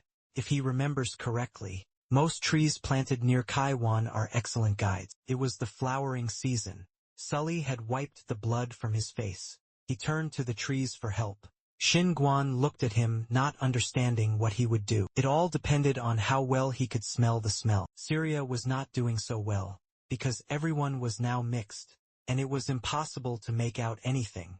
Now Sully was wondering how the enemy would deal with such a problem. Li covered his hands. He now had a connection to the Drevas. He was going to find him among this barrier that Xin had created. But Sun could not believe that some students could overcome him. But he didn't notice something flying in his face, and Xin was shocked. He was almost defeated, but would not believe in this development until the end. The next minute, he was under the rubble of flowers that densely covered him. Molly now knew that flowers could also be used as a weapon. When Xin died, I decided to look for something valuable from him. The director was not present, so Su would get everything in his pocket. He found a similar item to the one Hai, had a seal with a different symbol. Li twisted it in his hands, about to open it and then pressed the button. The seal opened, It moved and super powerful energy began to emanate from there. This energy created a miniature model of the buildings. There was also a yellow dot that was constantly in motion. It turns out that this is how the guy marked his target. So Xin Guan could easily observe where Li was. At the moment Liang Yanghui stood outside the school stadium. He had a clear plan and no room for error. Everything had to be done right now, or he would die at the hands of his commander. But something was wrong, something confused him. And that something was the teachers who patrolled the school. But Liang Yangui did not expect that there were so many of them. Chuning was standing closest to him. She noticed the guy thinking he was a student and immediately ran over, thinking that the safe zone was under heavy attack. So he had to run away. The boy began to play the role. He took hold of his shoulder saying that he was in great pain. And the teacher ran up to him asking what had happened. But while she was running toward him, Liang Yangui pulled out a pistol from the order of the Jormungand to shoot. He put a gun to her chest and she looked at him in shock. Liang laughed because now he could quickly put an end to it. A moment later the guy shot her, and Chun-In fell to the ground. Now the body of the girl, another person who died from Jormungand, lay lifeless. Liang Yangui laughed and sarcastically said that he was very uncomfortable and sorry. This was an example of how helpless and weak teachers are in the face of the most powerful order of the Jormungand. Liang Yangui went on with his mission with inspiration. This murder lifted his spirits. Wu Defa, the headmaster of Kaiwan School, was looking for something on his phone. But something was wrong. 3 teachers did not respond to his messages. And Liang Yangui, whose hands had already been washed hundreds of times with other people's blood, stood happily in the high school yard. As he walked away from the scene of the girl's murder, Yang Jiui shouted for help, only to mislead the school teachers again. The director of UDAF heard a scream, thinking it was a student. Now he had to check who was there, because all the students were supposed to be in shelters. I immediately went to see what was going on. He asked the boy what had happened and why he was still there, and Yungue was only happy that he had fallen into his trap. He reached out with his hand to where his Jormungand pistol was. A moment later it was fired directly at the director. Def did not lose his cool, and moved away in time to avoid being hit by a bullet. But now he knew he was close to the enemy. Of course he didn't expect Yangi to start shooting again, but there was no way out but to win. The guy thought he could hit his opponent, but Diva kept dodging while he was firing and hoping to hit. The director moved and approached Yengue to strike, and he was shocked when he did not see his victim in front of him. Wu Defa used his super powerful magic to overcome the enemy, and after that Liang Yangui fell to the ground. After the impact a huge cloud of smoke rose. Almost nothing was visible. Only the coughing of Yang Jiui, who was hit hard when he landed, could be heard. He was covered in blood. Wudefa had hit him in the head, so his entire face was also covered in blood. But Yengue was not going to give up on this. Even though he did not expect to find strong people here, he knew that he had to bring victory to his order at any cost. So he said goodbye, and was going to go to a hiding place to get away from them, and figure out how to proceed. But he didn't have time to do it. Yuan Zhen, a teacher in the school, came to the principal's aid. She used her magic chains to catch the Jormungand member. By releasing them directly in his direction, she managed to detain Liang Yengue due to fatigue and carelessness. The guy did not have time to avoid her trap. Soon he found himself in strong chains and could not get out. It's good that the girl came on time and was determined to fight the enemy. Yuanjin pulled him closer to her, and Liang Yanghui realized now that everything was not as sweet and easy as he had initially thought. Finally she managed to catch him, the last remaining member of the Jormungand gang, except for their boss the teacher, kicked him in the face with all her might so that he bled even more. She wouldn't stop there, so when he flew down, the girl followed him holding the chains in her hand. She looked at her opponent with anger in her eyes, and a moment later she hit him sharply in the face again. Now that they were on the ground, despite his severe injuries and wounded face, Liang Yengue put his gun forward and wanted to shoot, but before he could do so, Yuanjin threw his gun away from the guy's hands. Another second and she would have killed him for sure. She wanted revenge for everything he had done, especially for teacher Chuning. However, the director came over and stopped her, telling her to calm down a bit, that Liang Yangui was the only living member of the order, and the only one they had caught. so they had to take into account the situation they were in, and not let their emotions get the better of them. Yengue already had 1 foot in the grave. He had been through a lot today, and could not perceive anything normally. The girl angrily took him by the shirt collar, saying something through her teeth. Death held a weapon that belonged to Liang. Still, no matter how hard he tried, the director's energy could not affect this gun. It was hard to imagine how many more weapons the Jormungand members might have, and the consequences could be catastrophic for the entire town, and the school hence. Yudifa immediately called the teacher's hotline. He announced an even greater danger, saying that Jormungand members were pretending to be students, so now it was necessary to check everyone who approached the energy collection tower. Lang Yang Gui exhausted, sitting chained up and barely breathing. Wu Defa ordered him to be taken to the school's training ground. To be interrogated. Sully was walking around the stadium, holding the thing he had found at Xinguan's, trying to figure out how it worked. When it started to flicker even brighter, nothing better came to the boy's mind than the idea that the Jormungandras might have hidden some treasure. Here, a very tempting thought, so he wanted to check it out. He began to look around for clues, and wanted to find a trail that would lead to these treasures, which he had not yet discovered. But suddenly he heard a squeak. He turned his head and noticed something that looked like an explosive, and it wasn't quite so funny anymore. Li recalled Sun Huai's lesson when the school was still safe, and they went to class in peace. On that day, they had to disassemble the structure of an explosive invention, and Su Li was to give a demonstration. Sun Huai warned that the red wire should be permanently removed first, and only then should the green wire be removed. The main thing is not to mix them up. When the teacher told him what could happen if he did the opposite, the boy cut the green wire. Looking at Sun Hueda at that moment, he realized he had made a mistake, and smiled while holding the bomb in his hands. But because of the shock, he could do nothing. The green wire activated the bomb, which immediately exploded. Everyone ran out of the classroom, but the student sitting at the first desk remained asleep. Sun Hueda was incredibly angry with Sully, and he had just warned him how to do it. So I started running as fast as he could. To avoid getting hit by the teacher, he had to destroy the red wire before the Yawamba. Yawamba would break and blow everything up. Still, he didn't know if he remembered everything correctly. However, there was only one attempt. If he did nothing now, everything would go according to the order's plan, and no one would be left alive. Alma, watching him, saw what the guy was doing still. The commander did not know about the death of his ward, so he thought he was watching Xinguan. He was shocked when he simply disposed of the bomb, instead of acting according to their plan. Later, Sully completed the work entirely and defused the explosives. Now the guy wanted to check what the hologram on the seal would show. He was shocked when it warned him of an object approaching him. Only meters away, Sully left everything as it was, and immediately ran to the bushes to hide, hoping he would not be seen, and that no one else would notice anything. The boy lay on the ground to hide behind the dense green bushes. While he lay there quietly, Commander Alma approached the place.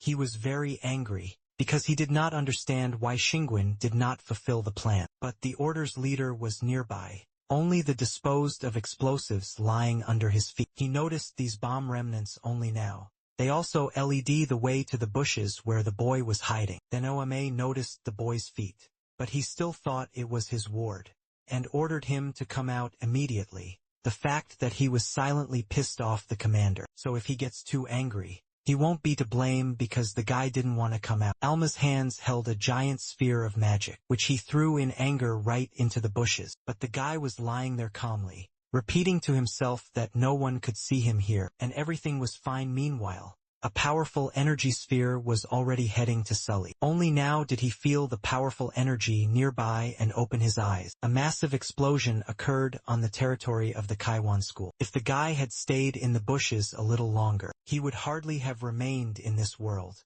Alma spotted a stranger behind the mountains of smoke, and the leader immediately asked him who he was and where he got the badge. Suli looked at the thing in his hands, and replied that it was nothing special. He had received it from someone, so he could try to inform Suli if he found the owner. However, the commander did not like this answer. The Jormungand gang tokens were unique, and someone else could get them only if one of the members died. The guy was not expecting the attack so immediately, so at some point, He got very agitated and stood unwaveringly in one place. Alma wanted to hit him but missed. Even though he was close to knocking him down, his speed and strength were not the same as when he fought other members of the Yamegan. So he realized that he had a more serious enemy. Alma, in turn, felt that this young man was only at the stage of chi purification. So Shin Guang's loss surprised him even more. But that was just a show and the real fun is about to begin. Alma accelerated and struck the guy. The enemy struck him but managed to cover his face with both hands. However, Sully still flew straight into a tree and hit it. It was painful. It felt like he had broken every bone in his body, and his nose was bleeding profusely. The commander stood in front of the boy with satisfaction, looking him straight in the eye. After that, Alma punched him in the ribs, considering him a weakling at the level of purification. The fire had not yet gone out. Smoke filled the space but no one came to help, and Aoma himself continued to abuse the boy. In general, it was surprising that Li Su was still alive after such a beating. Still, his bones were fortunately hard, and he was now covered in blood. Still, he continued to breathe, although he was almost unconscious. The commander took the badge from the boy's hand, which had previously belonged to Shin Guang. He had made a mistake and didn't know how to contact Liang Yang Gui, but he tried to think of something.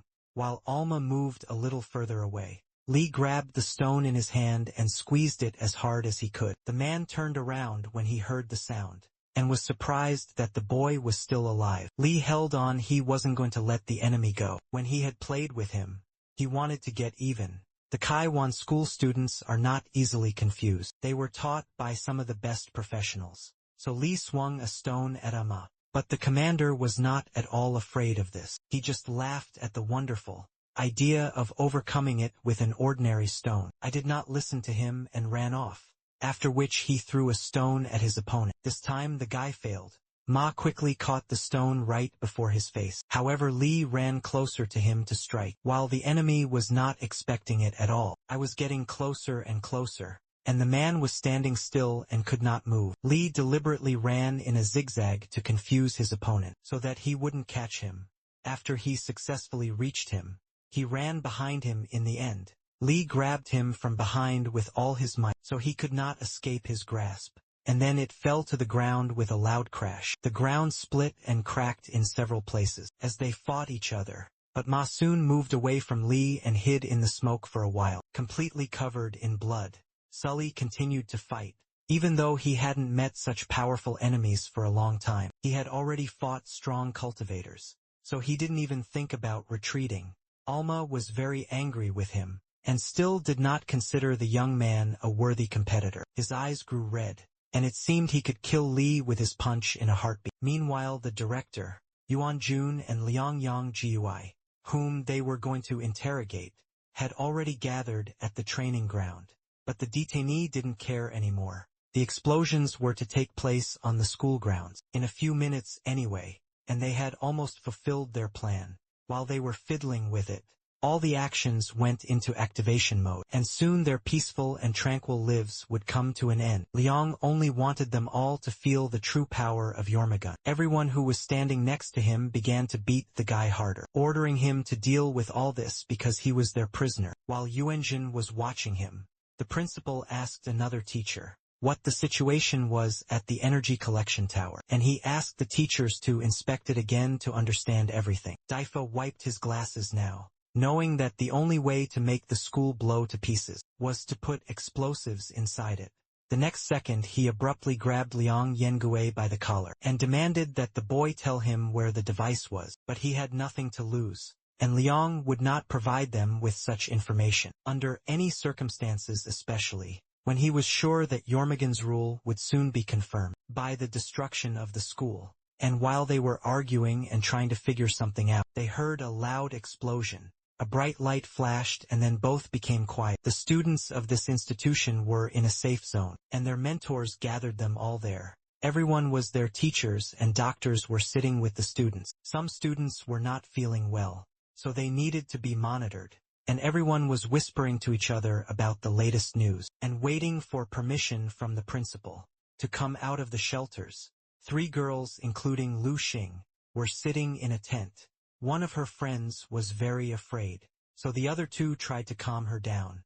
Lu Xing was only worried about Su Li. He said that as soon as he talked to the director, he would come to their safe zone.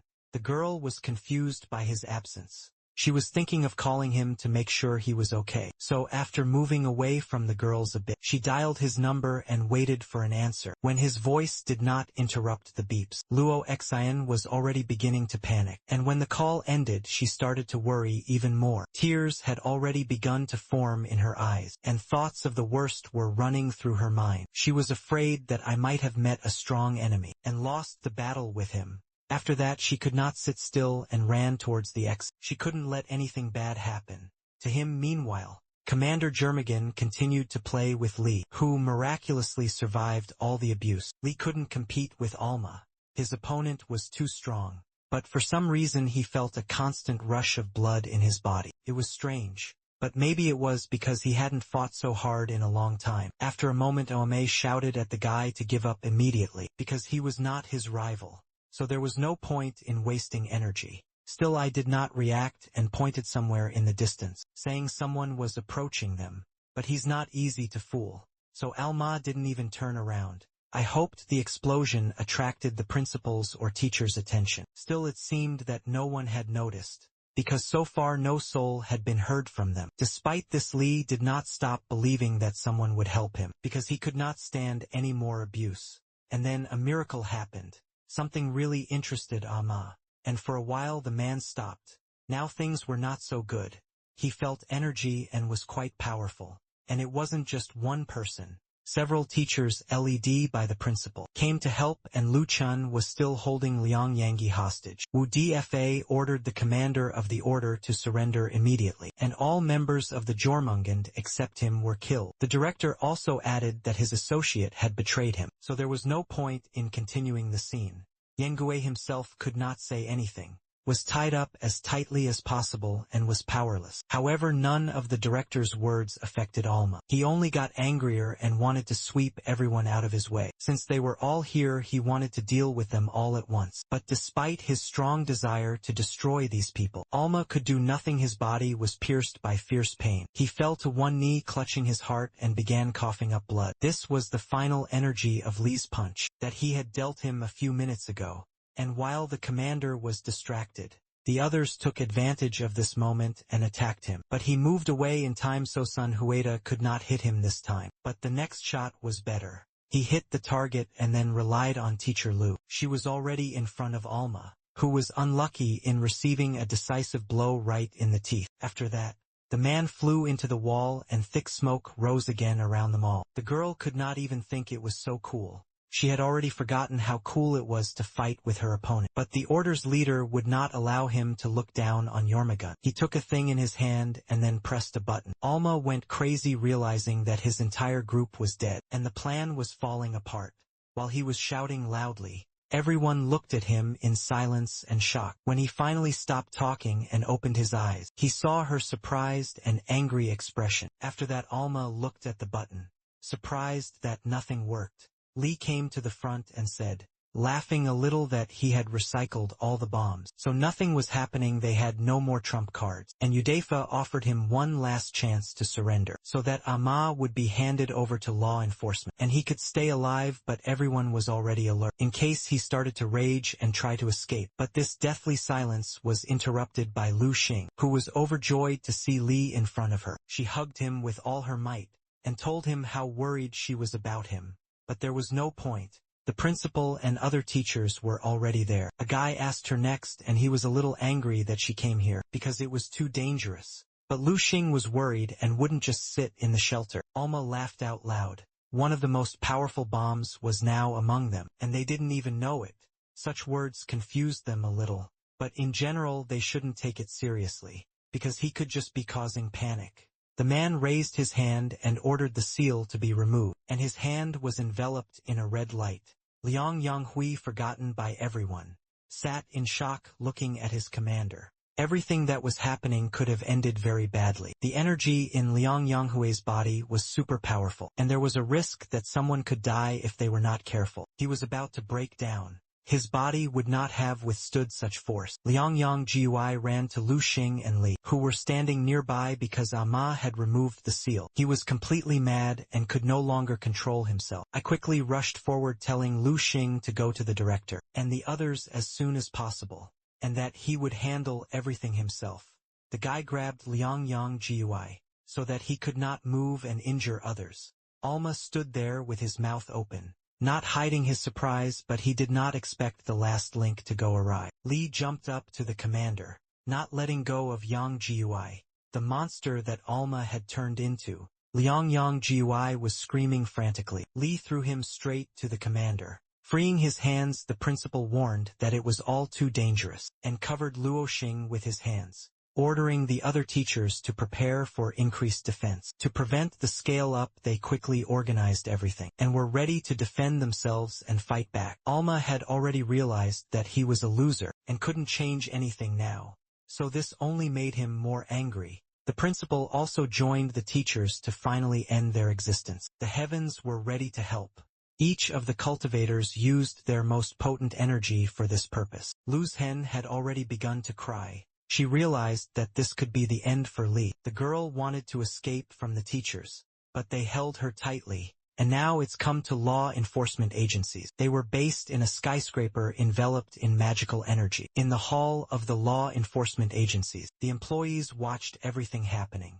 According to the latest data, the system just tracked an explosion with a coefficient of at the Kaiyuan school, and the range of the explosion was meters. It was strange because the coefficient is substantial. Unlike the blast radius, the head of law enforcement was convinced that it was the work of an outsider. The coefficient of the explosion itself varied from 0 to 9. If it was equal to or greater than that, it was considered a super powerful energy release. We decided to visit Kaiyuan school right away, and there was a horror there. Now the training ground was utterly destroyed, and nothing was visible because of the terrible explosion. Liang Gui and the commander of the Jormungand order, Alma, were in the center. Even a person in the Yuan Ming period would not have been able to survive the explosion of such powerful energy. Sun Hueda shed tears as he remembered Suli. Lu Xing fell to the ground in tears. She did not want to believe it was true, and that she would never see him again.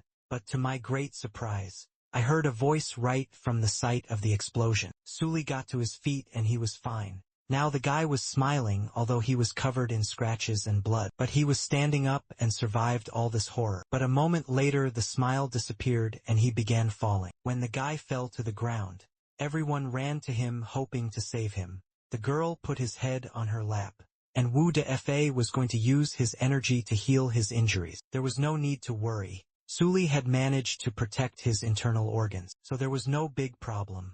Sun Hueda and Lu Chun watched the director's actions silently. They had nothing to say now, while the principal was treating a boy who had been injured in the fight. Law enforcement officials arrived at Kaiyuan school. Deva reported this immediately. He and 2 teachers approached them, but the school had long faced such serious problems. There were powerful enemies here. They should have visited them long ago. Still, the leader of the lawmakers only gave them an apology. But their leader assured us that we shouldn't have worried anyway, because they had always followed the Jormungand orders plans very closely, and his personal visit here was the best proof of that. So the school sorted out the people, and decided to rely on law enforcement for everything else. The man said that he had not thought of such a course of action. It was strange that Jormungand had sent here a man who possessed the golden pill. He asked who was fighting him and received a shocking answer. Only a student from the school was fighting the enemy. The guests were surprised to hear these words, because the students were not strong enough to fight such rivals. The leader looked at Sully, who was still lying unconscious. He could sense his level of chi refinement, which was even more surprising in this story. The man touched him using magic to help him come to. After a while, the boy opened his eyes and saw several strangers before him. The old man started asking the boy something. He had to see something. Sully replied without understanding that he could see everything. He says that he has a lot of wrinkles. This answer offended him. But at least Sully was alive and recovered from a difficult battle. The law enforcement leader began to talk about the vine, which has 7 leaves that can bear fruit. The lowest stage is yuaning, and the words early and middle refer to the period of cultivation. The first fruit of the vine is the top, the peak of the yearning stage. He confirmed what Lu Chang had said, and it was true. And then he told me to answer his questions very seriously, and not to try to hide the truth. Kaj sad daw next Lisu? And asked him if what had just happened was really his doing. The young man calmly told him the truth. There was no point in lying about it. But the man did not believe him, and asked to bring special devices for testing. This guy still needed to be tested. His wards understood the request and brought him the device. In a moment the man was checking Alma, and Lee wondered what kind of device it was. He was told that it was an exclusive law enforcement device that could show the past by using a deceased person's energy, but that most of them were just fragments of memories. The man began to look through Alma's past, and there were only fragments of memories. Still he could recognize at least something. The old man was watching what was happening on the screen seriously and with interest. He watched for a while longer, and then everything became clear to him. But they still had to take the body. They had created magic balls to transport the bodies, but they still had to talk to the director about everything else. So Wu Dufa turned to Lu Xing and told her to go rest with Li. She helped Li up and held him all the way to the dormitory, so he wouldn't fall. She also told him not to do that again, and to think before he went into battle, because he wouldn't be so lucky again. Lu Xing was worried, and kept telling him to stop acting like that and causing trouble. But Li just exhaled heavily. It was too much control for him. They started to quarrel as they walked away from the others, but Li decided to keep quiet to avoid irritating her even more. However, the leader of the law enforcement agencies listened attentively to their every sentence. Meanwhile, the loudspeakers inform all students that the alarm has been lifted. Everything was fine, and the martial arts university entrance ceremony would be held again. But all the talk was no longer about exams, but about Yarmagand. Even though the threat had passed, it was still scary to realize what had just happened. Many people talked about Sully, who managed to overcome the participants of Jormungand, but their conversations were interrupted by the director of UDEF, who came to the students personally. First of all, he wanted to remind them that their students are their future, so let them study properly. Soon they will take on all the current affairs on their shoulders. Hence they must prepare diligently for exams, and set a goal to enter the most prestigious university. A speech he gives every year. The next topic of conversation was Suki's situation. He had made an enormous contribution to the destruction of Jormungand, so he deserved a letter of recommendation from law enforcement. And this news shocked both the guy and all the other students. Given Sully's successes and achievements, the school decided to allocate him a place at the martial arts university. Some students laughed loudly at this news, while others were just jealous. One exclaimed that he was also hoping for such luck. Getting into the university of his dreams would be so cool. Without passing exams, and since he had a letter of recommendation, he could get a job with the authorities without any obstacles. After graduation, Lu Xing was sincerely happy for him, and she congratulated him on the news. But the guy was even a little uncomfortable listening to all this in front of other students. He did not pay so much attention to his person. He had a great, enjoyable future, many prospects, and a good life soon. Huada was also happy with this result. He had been worried about Li. When he could not get to the level of laying the foundation, he hugged him. Everything worked out as it should have. He did really well in school, so who else but him would go there? Li thanked him for so many years of teaching with him. Li was always worried that he wouldn't be able to lay the groundwork, but he helped him find another way to achieve the goal. But then the man became serious. It was his duty to help them with admission, and as long as they continued their studies at the university, Sunwood's efforts would not be in vain. He reminded them that they should not look down on others because of their success. After all the compliments and guidance, they let him rest, and Li promised to study hard and not let his mentors down. Soon Sully returned to his home. It was night and the sound of cars was only here and there. The guy put all his things on the couch, and finally he was able to have a good rest. He ran a hot bath to completely relax. But the main problem still haunted him. He didn't need to worry about entering the university anymore. But I didn't know how to lay the groundwork. A phone call brought him out of these thoughts. Someone came to his house so late. Li was a little surprised that someone came to see him at such a time, and had no idea who it could be. He had to put aside his work and thoughts and open the door. While the guy was getting dressed, the person on the other side of the door kept calling. He opened the door and saw Lu Chun standing behind, wearing long stockings and a suit with an open neckline that looked very seductive. Lee looked out of the house and looked at her, wondering why she had come here so late. The girl stood in front of him with a serious expression, and then said that she was there at the director's request here. Lee was scared because if the director sent her to him so late, then nothing good was to be expected.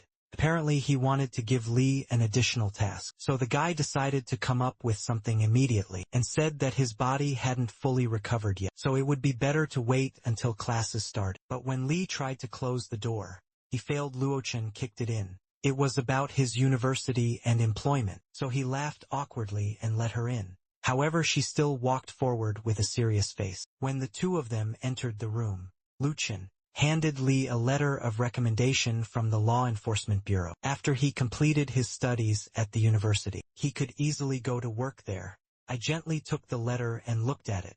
Fascinated still, they had a small request. They needed to go to the underground guild during the summer vacation to gain some experience. The young man was not happy about this. He almost dropped the paper from his hands.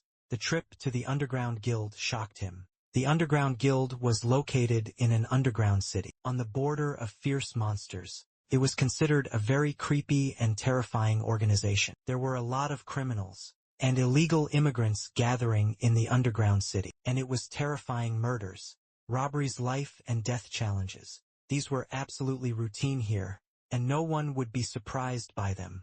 And the underground guild is the Sam Guild, P of this group of criminals. The guild regularly goes out on various missions with good rewards, but they are even more limited. You don't get anything until you reach the goal. Very often members of the guild betray to guild old each other, and suppose he goes to the underground city. In that case, the question arises whether he can return from there alive, and there was no question of entering a martial arts university. Now I have a different opinion about this letter of recommendation. He put it back on the table and asked teacher Lu Chun to give it back. He didn't need the letter or the qualifications to pass. He would find a new way to get into the university. But Lu Chun assured us we should accept the offer so abruptly, because we worried the underground city was too dangerous. So before he went there, Lu wanted to give Suli something. She put the soul pill on the table, even if his meridians were severed, and Lee was already on the verge of death. He would only have to eat the pill and save his life. She also gave Lee a special chainmail. He had to wear it under his clothes, and ordinary swords, pistols, bows and other weapons would not be able to harm him. As long as I was not an incarnation period cultivator, he could block any strike. But then I began to be pulled in different directions. He did not know what to choose. These were rare treasures, but in this case he would have to constantly worry about his safety, and yet I wanted to refuse, explaining that such precious things should remain with her. But the girl didn't show all her cards yet. She pulled out a black card from her bra. This card was produced in a limited number in the underground city, and it could be possessed by literally a few people in the world of cultivators. With its help, Lee could walk around the underground city easily. Lee's breath hitched when he saw the black card. But the guy felt that he could be deceived. If this card was really so powerful, how could it be so easily put into his hands? The girl didn't like that. He was wasting her precious time, so she asked him for his final decision. It was an excellent opportunity to prove himself, and he was not ready to give it up so easily. Perhaps this underworld guild could help him move from the key, refining stage to the next. Now I could feel the very pure energy around him. If he makes the right choice, he can control his energy as quickly as Lu Chun. His body was entire of energy, but could not come out in full. Later on, Lee would be able to figure out his abilities, and it wouldn't be hard for him to create something, like what the girl showed him. But now it's just a bunch of energy inside him. If pressure is applied, the energy can take any form, and if it gives up some of its attributes, can change its state. Before she came here, Lu Chun talked to Li Su's class teacher. He never cared about the cultivation world, but was always first in every test. This has led to his environment becoming extremely comfortable, without any external pressure, which may be why he cannot move from the chi purification period to laying the foundation. Only when faced with trouble will people actually change, and you just need to push harder. The underground guild is dangerous, but the items and the black card the girl gave him can protect him as much as possible.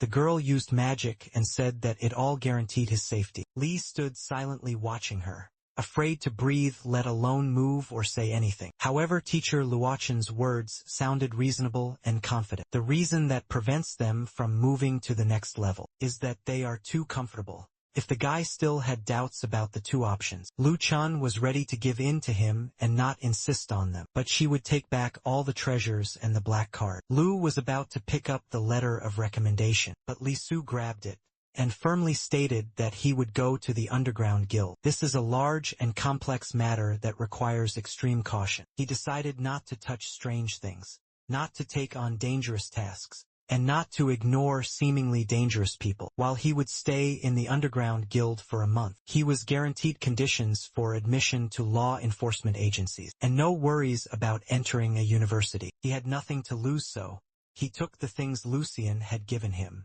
and held them tightly to his side. The girl headed for the exit, having done the job with flying colors.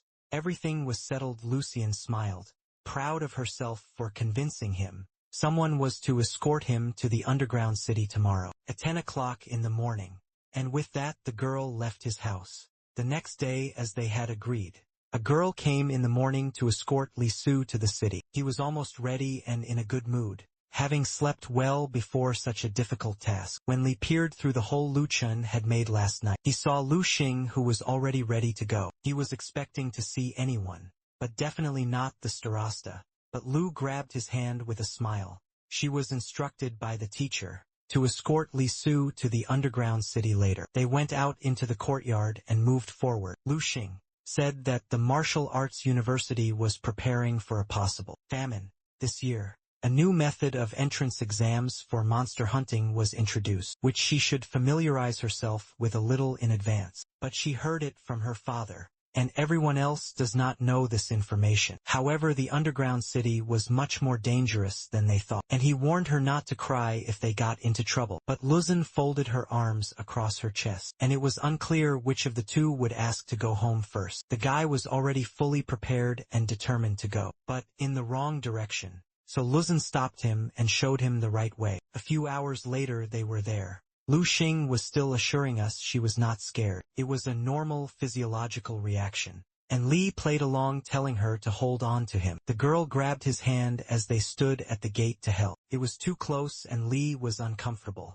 These gates looked majestic and eerie, but they did not want to go in the gate to the underground city, over which dark clouds hung and red lightning flashed. And there were guards standing near the entrance, who did not like their jobs at all. They picked up a cigarette and smoked. No one was allowed to enter the underground city. They had to do this work even though they were paid little. The other guards, who were a little higher up and had binoculars, told everyone that someone was approaching the gate and raised the alarm. They saw the two students, and laughingly said that the couple had come to the wrong place for their date today. Today it will not be as dull as it was on other days. They took up their weapons, shouting for the uninvited guests to leave. After that they jumped to the ground, and now everyone had to prepare for defense. However, it would not be difficult because there were only two students. Luo Xian and Li Su had already reached the gate, so they asked louder if anyone was there and asked to open the door. But no one opened the door for them. Instead they saw only a few armed men, who definitely did not come here just to talk. They landed very close to Li and Luxing. Their leader ordered everyone to get on alert and prepare for an attack. Or so it sounded, but they stood next to each other and smiled, and called themselves a group of 4 watchmen, which actually looked a little funny. However, the students noticed these 4 did not look nice and kind. To get into the underground city, they had to show their strength. Li blocked Luo Xing with his hand. As the guards began to approach, the guy pulled the black card from his pocket, which Luo Chun had given him. The next moment he activated the security system. Of course the card he got was useless and unlikely to work, but who knows? It was worth a try. It alerted their leader a bit, and this card soon flew into his forehead and knocked the man down. This angered them all, and one approached the leader, who had fallen to the ground. The others gathered. Take revenge for him. Lu Xing quietly said that with his skills, Li needs to study the art of concealed weapons. Not just throw them, but Li still managed to wound the man well. He could speak, but there was a lot of blood on his face, and when he stood up and started shouting at them, his friends were amazed because they thought he was dead. Still, the man demanded compensation for this serious injury. I was not going to give anything back. He didn't break any precious thing. It was just some bandit's head. So he wasn't even going to talk about compensation. But the guard turned his attention to the black card that had recently been in his head. When he first read what was written there, he was not even ready to believe his eyes. A moment later he jumped on Lien. Blushing with her, he bowed and held the card to Li Su's face, apologizing for such terrible behavior, and saying, the gates would be opened immediately for such distinguished guests. After that, the man ran back and ordered the gate to be opened quickly. No one understood what was wrong with him, and I also thought he had gone crazy after being hit with that card. Maybe it was really because of this black card. Li Su remembered Lu Chen's words, which said there would be no obstacles if he kept her to himself, which meant that these words were valid.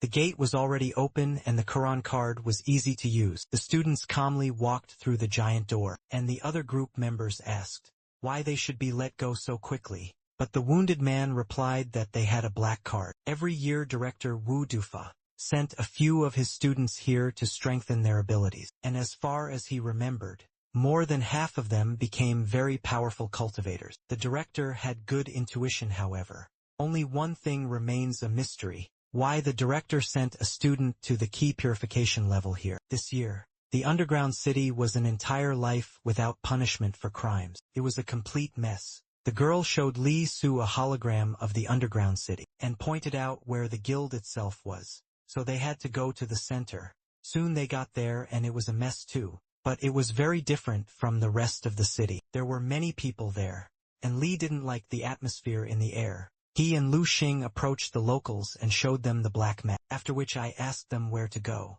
because they were here for the first time and knew almost nothing. The consultant said that since they were black card holders, she had to take them to a special place and called them to follow her. The staff was surprised that such a young guy already had a Quran card. The guy was given a phone and the director of UDF called him. Li needs to adapt to the local rules and laws. If he wants to survive here, he would not give precise orders and everything depended on Li Su. After the conversation, Li was given his personal card to hold. He was registered and asked to go to the first Colosseum. When the girl said the last word, the students were amazed. It was clear that Su knew nothing about the guild's test. All participants who register here for the first time must compete to improve their abilities. Of course, the monsters are not strong at the first test, so don't worry, everything should work out. The girl consultants led him to the elevator, giving him explicit directions to the Colosseum. They pressed the button. When they were in the elevator, Lucian whispered along with him. They hadn't yet gotten used to the fact that all the floors led so profoundly down. One of the consultants told them that the deeper they went down, the more dangerous it became. So she emphasized that they should not walk alone, because it could end very badly. In a few minutes they were already there, right next to the Colosseum, wishing them good luck and telling them to be very careful. The boy's eyes rounded when he saw this picture before him. A man was fighting a monster before him. Both were already wounded, but they continued to fight. An unfamiliar man punched the beast and it growled loudly at him. The audience shouted for him to fight harder, because people had invested all their savings in this, and he couldn't just give up and lose. The screams were getting louder and louder, and the hall was not quieting down. Finally, the man delivered the fatal blow to the beast, putting the monster on the ground and smashing the floor. Dali won this fight, and everyone who bet on him received a good amount of money. Now that they had fully enjoyed this battle, people were looking forward to the appearance of a new player. The youngest black card holder was invited to the arena, and Sully was the next to prove himself in the battle. Everyone was curious to see how the young boy would fight the monster. When the light fell on him and Lu Xing, he started to panic and worry a little. Li didn't expect his turn to come so soon, but to begin with, The consultant said that black card holders have several privileges. He realized it was not the best and took off his jacket. Lucien was worried about him and wished him success. Li may not have been entirely sure that everything would go well, but he tried not to show fear. So he went to the battlefield. Everyone present was convinced. He must be firm to have a black card at such a young age. First, I should have introduced the participant who would be fighting still. It seemed like a mistake that he was at the stage of chi purification. Probably a misunderstanding. A man sitting among the audience called Li a wimp. If Su had lost, he could have made a lot of money. He was sure that the guy had stolen the black card and wanted to start the show as soon as possible. I remembered all his achievements. He had already competed with bridges, even killing some of them. They were not the weakest, so it calmed Li down a bit. There was nowhere to go. The monster was about to be released into the arena. This beast looked very angry and hungry, so everyone was quiet in anticipation of a fight. I did not understand why they decided to release this particular monster, but he did not show shock on his face. A wave of astonishment swept through the hall. Even someone who possessed a golden pill couldn't possibly have dealt with this monster, not to mention a person in the chi refining stage. The boy probably wouldn't have left here alive today. Lu Xian kept her fingers crossed for him, and hoped that he would win and live. He had been told earlier that the first test would be relatively easy, and involve a weaker monster. Still now, he was being pitted against a beast that emitted super powerful energy. This creature had no weaknesses at all. The beast was simply invincible. It was written that a small wolf was to be brought into the arena, but no one understood why it turned out to be the king of wolves. On Elderwa's instructions, the E-level monster was changed to an A-level beast, and she praised her charges for a job well done. Even if they wanted to bring someone to justice, they would only need to clean up the information and blame it on the system's shortcomings. Of course, so that no one would guess they were involved. Wolves belonged to the class of dogs, which meant that they attacked the victim rapidly and tore it apart. The fight was about to start right now. Li Su stood before his enemy expecting something terrible, but he knew he had to win. The steel wolf was the first to attack, and now it remained whether Suli would withstand at least his first blow. He had to make every effort and did not want to lose in the first test, so Sully focused and concentrated all his strength on giving a worthy fight to his opponent. Nothing was visible on the battlefield, except a flash of bright blue light. Only then did the audience see a shocking picture. Sully's energy threw the steel wolf into the wall. The first row where people were sitting had already been injured, some even sitting in their own blood, and chaos had already been sown among the guests of the Colosseum. The host apologized and promised to soon provide the victims with everything they needed and find them new places. It was really extremely dangerous to sit in the front row. Many people were injured, and some were right under the body of the steel wolf, and begged for help. Lu Xing was almost going crazy with worry about Sully, and the consultants praised him for his skill and strength. His energy captivated many people. Even Lu Xing, who was at the stage of laying the foundation, was not entirely sure she could defeat such a strong monster. Suli, who was below her, did it in one blow, but before it was finished, the steel wolf got to its feet and started attacking again. The beast seemed furious, so Suli again had to try very hard to fight it off. The second time the wolf began to dash in a circle, trying to confuse Sully with its fast movements. He used his signature technique, the wolf's shadow now. The boy did not know which of the wolf's bodies was real. There were 4 of them now, and he had no idea on whom to concentrate his energy. However, there was no time for lengthy deliberations, let alone excitement, so Sully followed a different plan. The guy was going to fight back, and he was releasing his energy. The commentator was actively telling everything in the smallest detail, but in that case he will kill everyone here.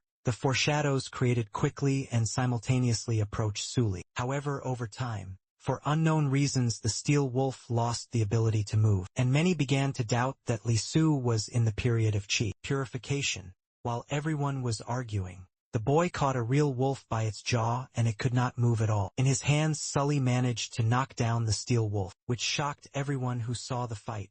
It was incredible, but I only hoped he would not have to pay compensation for the destroyed floor. The doctors tried very hard to bring the steel wolf back to life, but unfortunately they failed.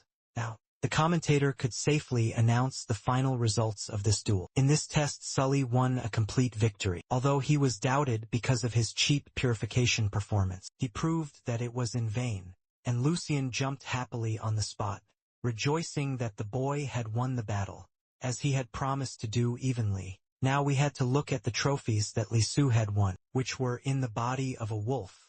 The commentator used his magic to get all the prizes. A piece of the A-level monster crystal, which was a good achievement for the first fight.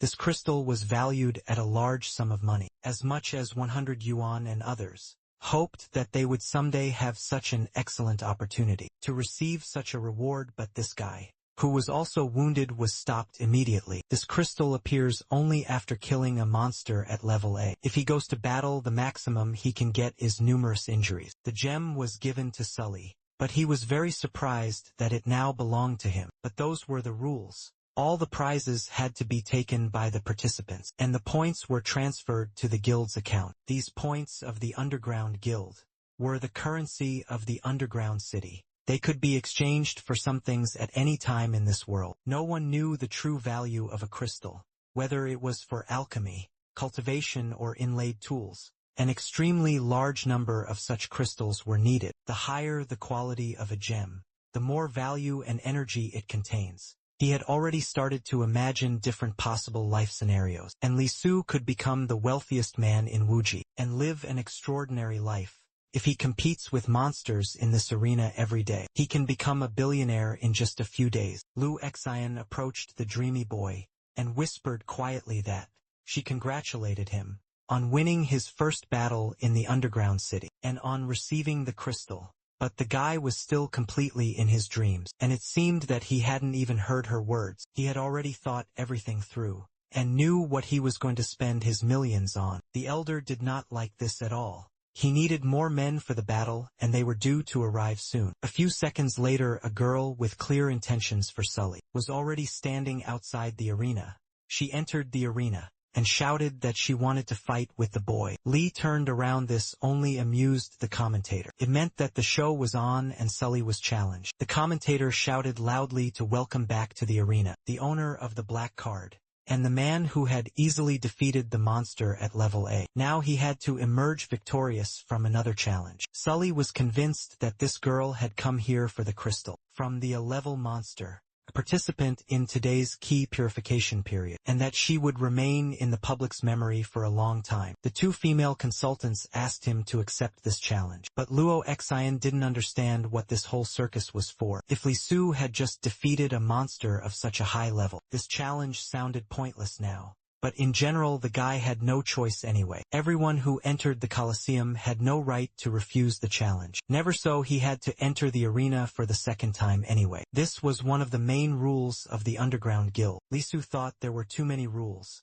and extraordinary ones for a place like this. However, he was not entirely against another battle. The guy wanted to show his class in the arena again, in front of the audience he had enthralled. So Li reassured Luo Xian and decided to accept the challenge. In a moment he was standing before his opponent. The light was falling on them both, and they were ready for a brutal battle, in which no one knew the limits of cruelty. He noticed a very familiar tattoo on the girl's stomach. It symbolized the Order of the Dormigan. So it turned out that they were not finished yet. There were no rules, taboos, or time limits. All they had to do was overcome their opponent and emerge victorious from the battle. The winner can receive any reward from the competitor, including life.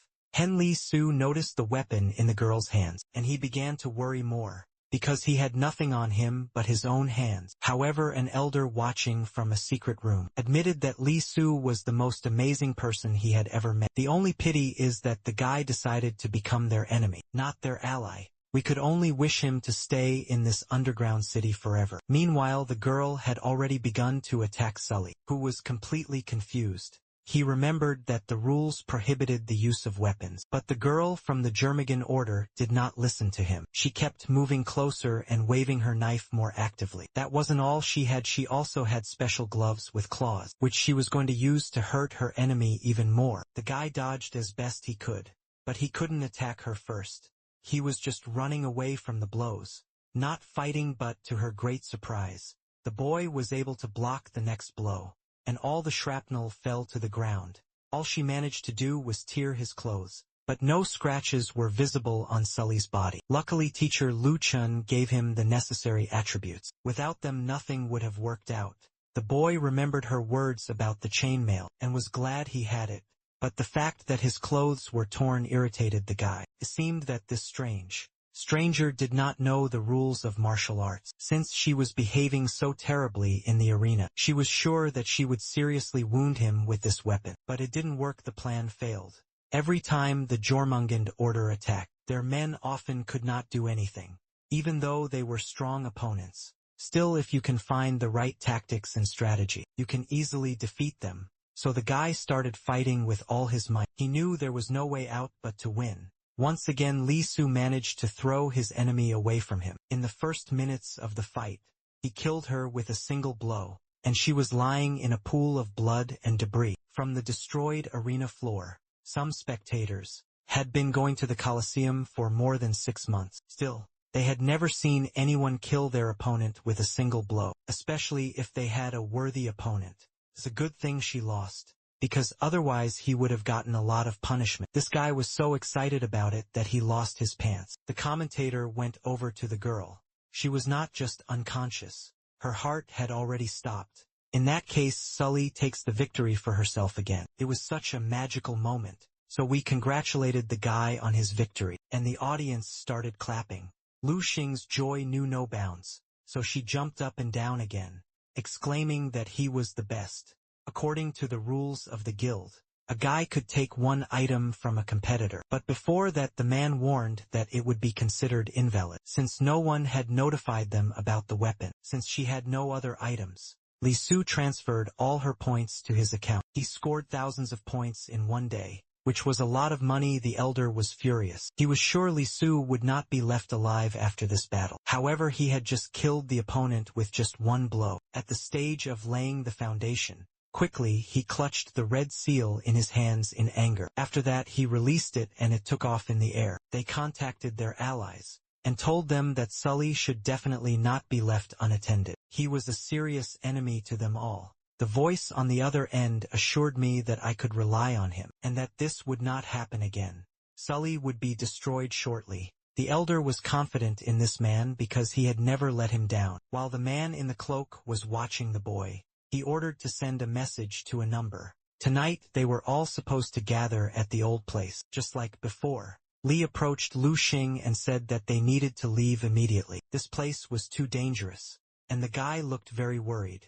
He explained that the opponent he had just fought was from Yarmagan, and the girl was also uncomfortable. This person did not look like an ordinary person, who came just to earn points.